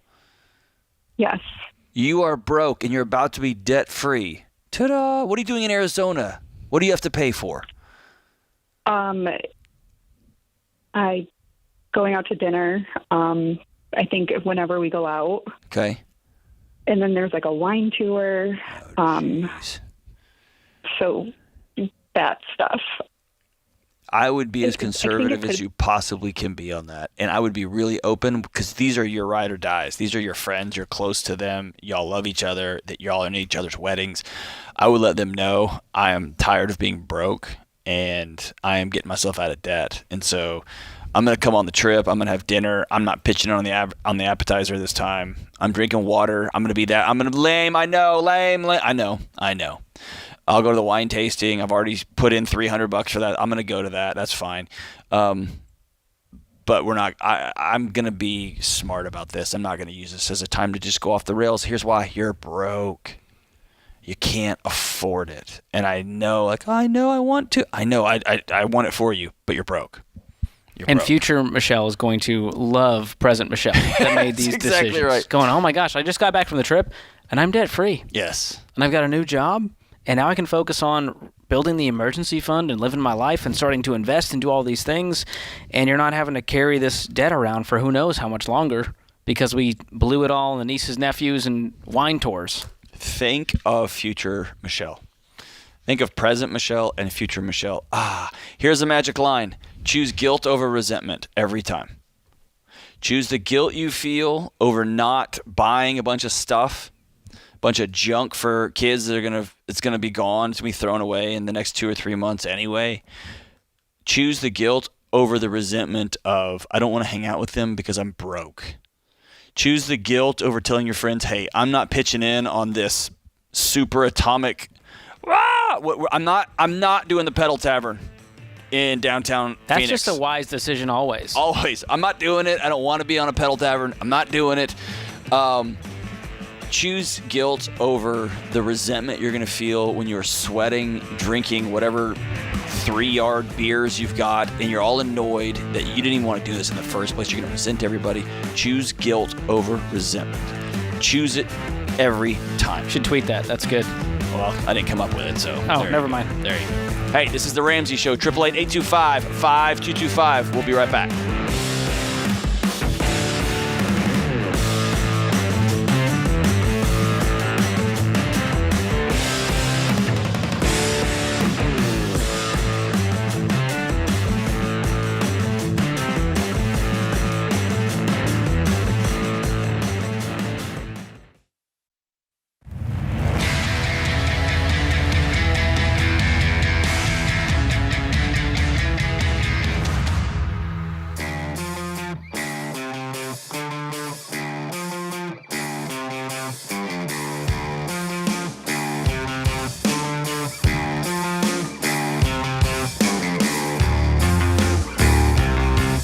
Triple 825-5225. This is The Ramsey Show. Let's go out to George in Tampa, Florida. What's up, George? Hey, guys. Thanks for taking the call. You got it. What's up, man? Want to pick your brain about if I'm on baby step 2 or 3. Here's my situation. I have a house that I owe $370,000 on. For it's about $575,000, and we just moved into this house. Bought it 6 months ago. Our electric bill is astronomical. Our last electric bill was $600 for the month. So we ended up investing in solar panels. Our solar panel loan is total $100,000. We pay $326 a month on the solar panel payments. So my question is, should I treat the solar panel payment as just kind of part of if I would normally pay the utility company every month and not really consider it a debt and focus more on paying off the house early? Or should I consider the solar panel payment, which again we owe $100,000 on, as a consumer debt and try to pay that off as quickly as possible? It's absolutely a consumer debt. Okay. No 6 way, half dozen ways about it. And I did that wrong, but you know what I mean. It's not a debt. I would change the word. Now listen, I live out here in the woods in Tennessee. I've had an engineer come out and draw me out where the solar panels would be, what they will cost, how they'll be installed. So it's on my purchase list. I'm a fan of them. Okay. But think it's honest at this point in the solar panel world to use the word investment is a way you're trying to lessen the pain of a $100,000 consumer debt you just took on. Okay, so I would treat it as $100,000. Yes, it could be saving on your electric bill. Great, but to look at it as an investment is not the right way to do it. I'd pay it off as soon as possible. Okay, so focus on that before paying off the mortgage. Yes. Absolutely. Let me ask you one more question here. What is the Sure. interest on that loan? On the solar panel, it's 1.99, and so it's our mortgage is 4.375. So my thought was, well, if I pay the house off faster, I can start throwing that at these solar panels. But what happens if you have a way- paid-for house and you owe $78,000 on your solar panels and you got to sell your house? Well, if we sell our house, and we would pay off the solar loan with, we'd pay off that $78,000 from the proceeds of selling the house. What was their pitch when they sold you on a $100,000 solar loan? It wasn't really their pitch. It was mine. Like I said, our electric bill was $600 in 1 month, and that's we have all the insulation, everything. We had an energy audit. Everything was right. It's just let me break this down for you from a break-even analysis standpoint. So your electric bill was high. It's obviously summertime, but now we're heading into the winter. So what would you say the average is if you averaged it out over the course of a year? What would your bill be per month? Well, we've been in the house for 6 months, and the average has been over $500. Okay. We haven't had a winter there, though. No. So it's going to go down. Yet. Correct. I hope. Yeah, the answer is yes. The answer is yes. That's how weather works. So let's say the average is $400 a month over the course of the year. Sure. All right, that's $4,800 a year. You took out a $100,000 loan with interest. Let's just say $100,000 for easy numbers. Divide that by the $4,800 you save a year. It's going to take you 21 years to break even on this purchase. Okay. Let me ask you again.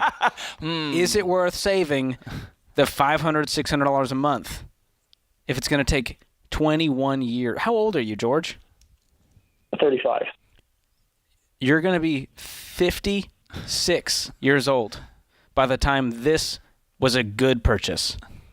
And that's right about the time you'll be replacing the solar panels for the new And that's if ones. you still live there. The chances are you're probably going to move in the next decade or so, right? People move all the time.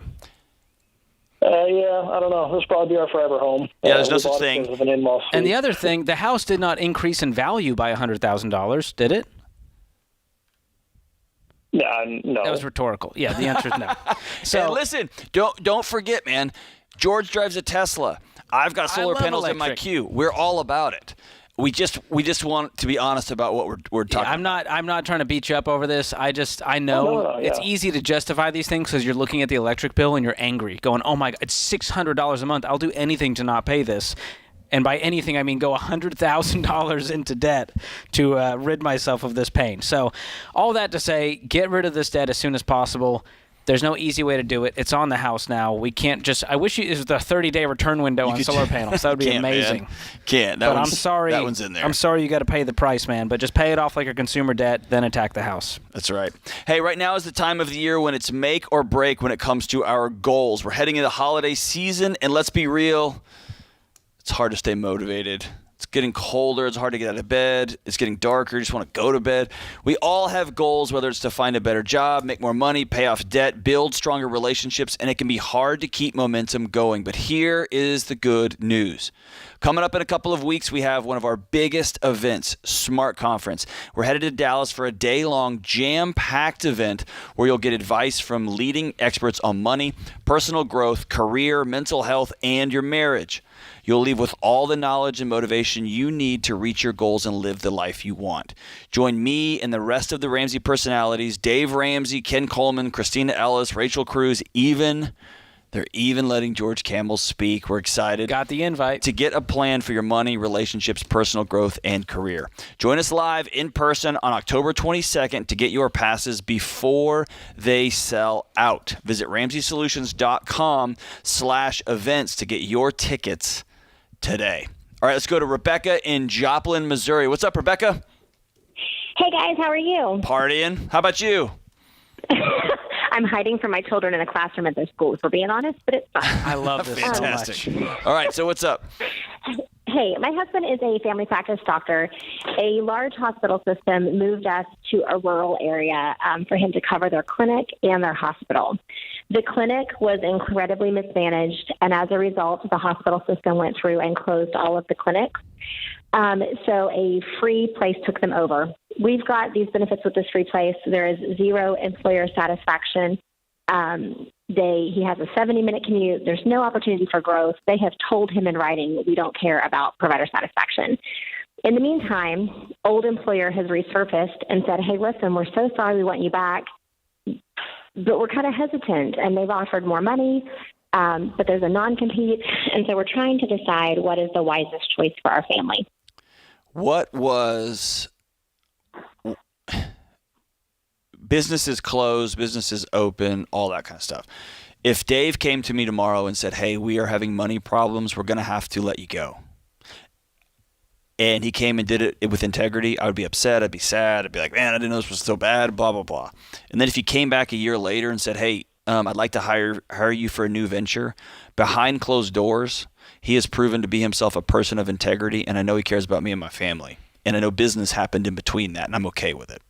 So my question is not like what happened, why did they have to close, but it is, how was the interpersonal relationship? Were they honest with you? Did they treat you with dignity? Business happened, fine. Did they treat you honestly and with integrity during that transition? They did not. Okay. However, there has been a leadership change. Okay. And so when they found out that we were potentially looking, they came back and they said, listen, we have made a mistake. We have egg on our face. We accept responsibility. Here's what we're offering. So that has been good. Part of the change is they are offering an increase in the clinic salary, but the hospital salary would decrease by essentially that same amount. So we would be gaining less commute. We would be gaining an opportunity for growth, but at the expense of he does not have a non-compete currently, and they absolutely will not negotiate. The non-compete is non-negotiable. Sure. Well, y'all are gonna have to figure out what's right for your family when it comes to those type of things. This is the devil you don't know with the devil you do. The devil you do know is your employer looked at you and said, I don't care how much your life sucks, we're gonna make our money. And if my employer does that, I am out on the first train out. I'm out of there, man, because my marriage and my life isn't worth that job. And so sounds like it's a good deal, and yes, it's going to come with some sticky points to it, but that's what I would do. Trust your gut on that one. Yeah. We'll be right back.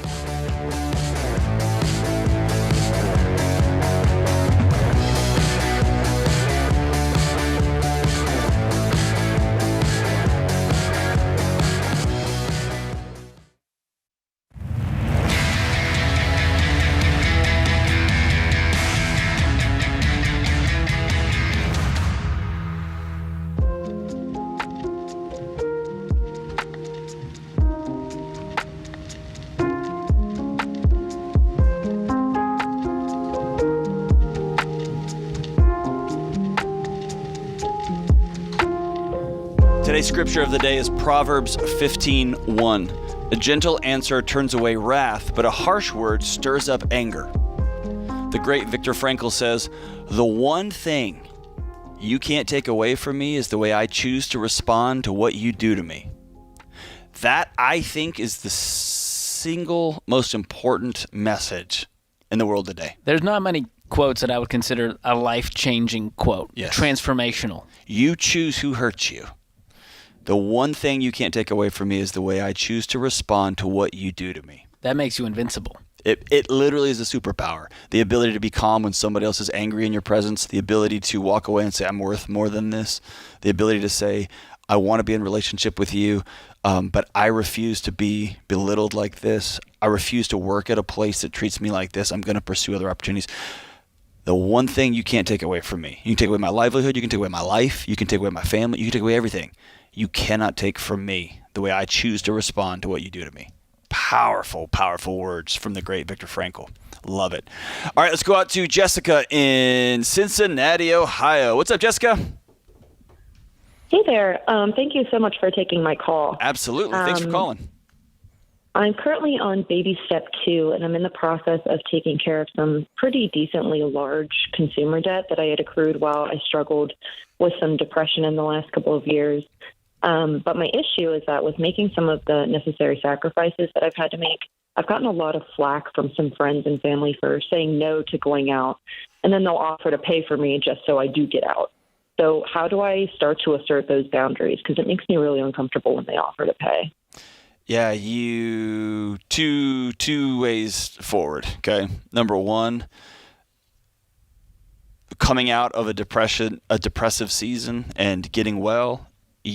That's an agreement with your body that we're going to feel this discomfort and we're going to head into it, not away from it. Okay, so saying no, saying I can't make it, and having somebody say I want you here so bad because we like you that I'll just grab the cost of your meal.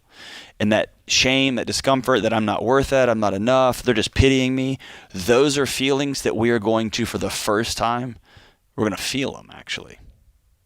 We may write them down.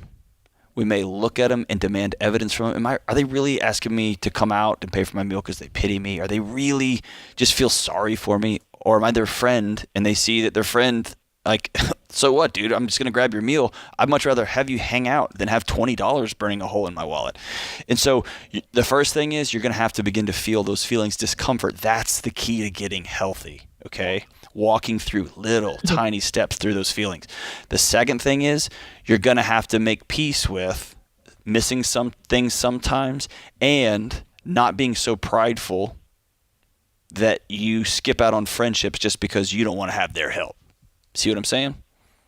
Yeah, I do. I think it's worth going out sometimes and letting them grab your food for you. And by the way, when I had a friend who was struggling deeply with depression, you know what I felt most of the time? Completely helpless. And being able to grab dinner was like something I could do. And so even if you don't like the idea of somebody paying for your dinner or grabbing your movie ticket, think of it as a gift to your friend. I'm helping them out by letting them help me. You know what I mean? Because it gives them something to do because they love you and they want to be a part of your recovery.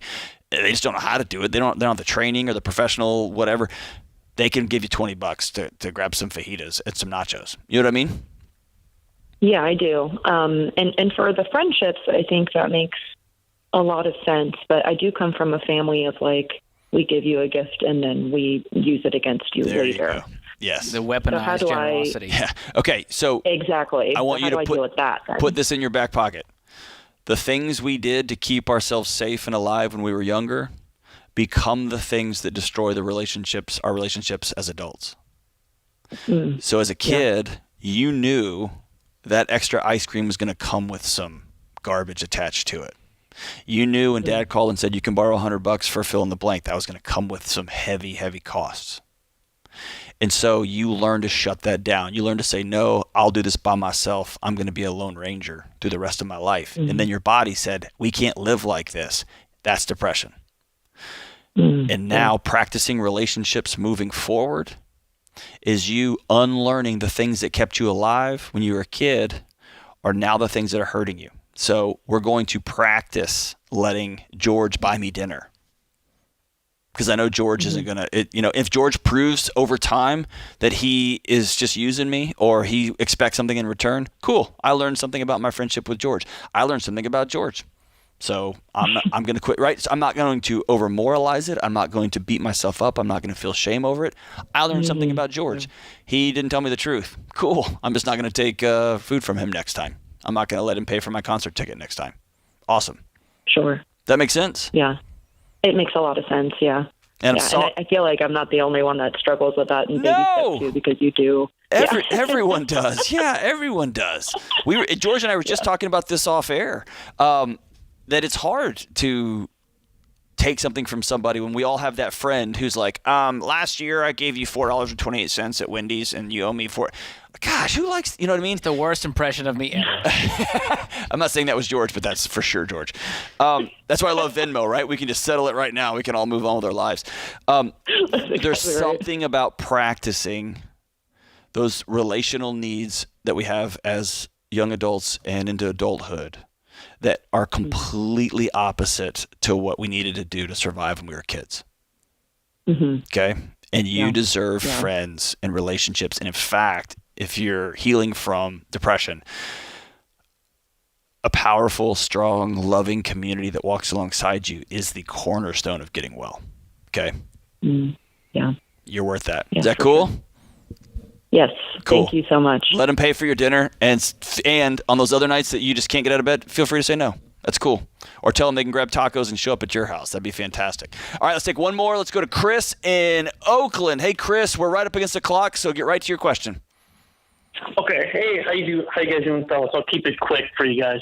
So I start my new job next Monday, and I ran the numbers, and I need to pay off I want to pay off my student loan debt, and I ran the numbers, and I should be debt free in about 16 and a half months.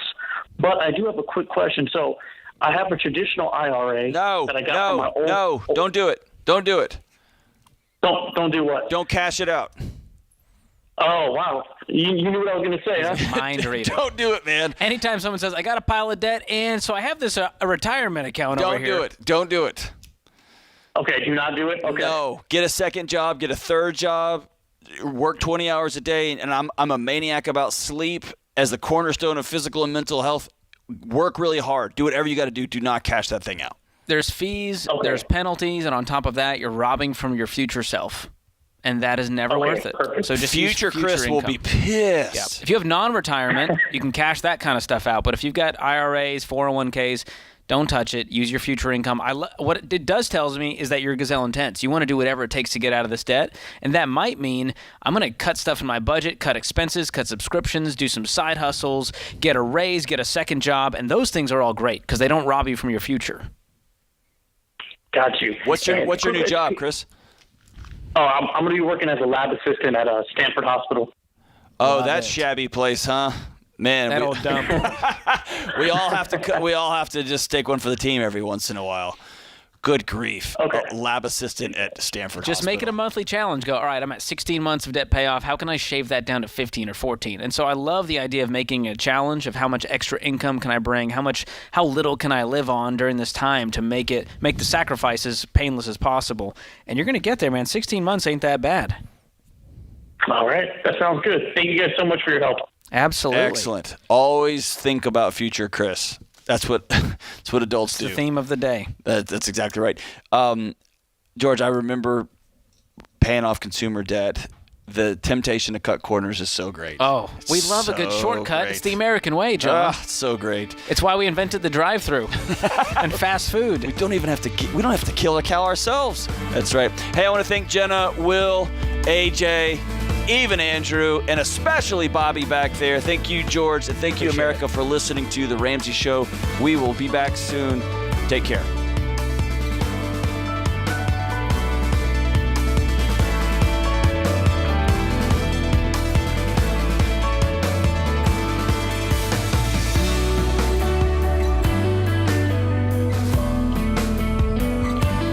Hey, it's John Deloney, co-host of The Ramsey Show. Did you know over 18 million people listen to The Ramsey Show every week? A lot of those people listen on one of our 600-plus radio stations across the country. To find a station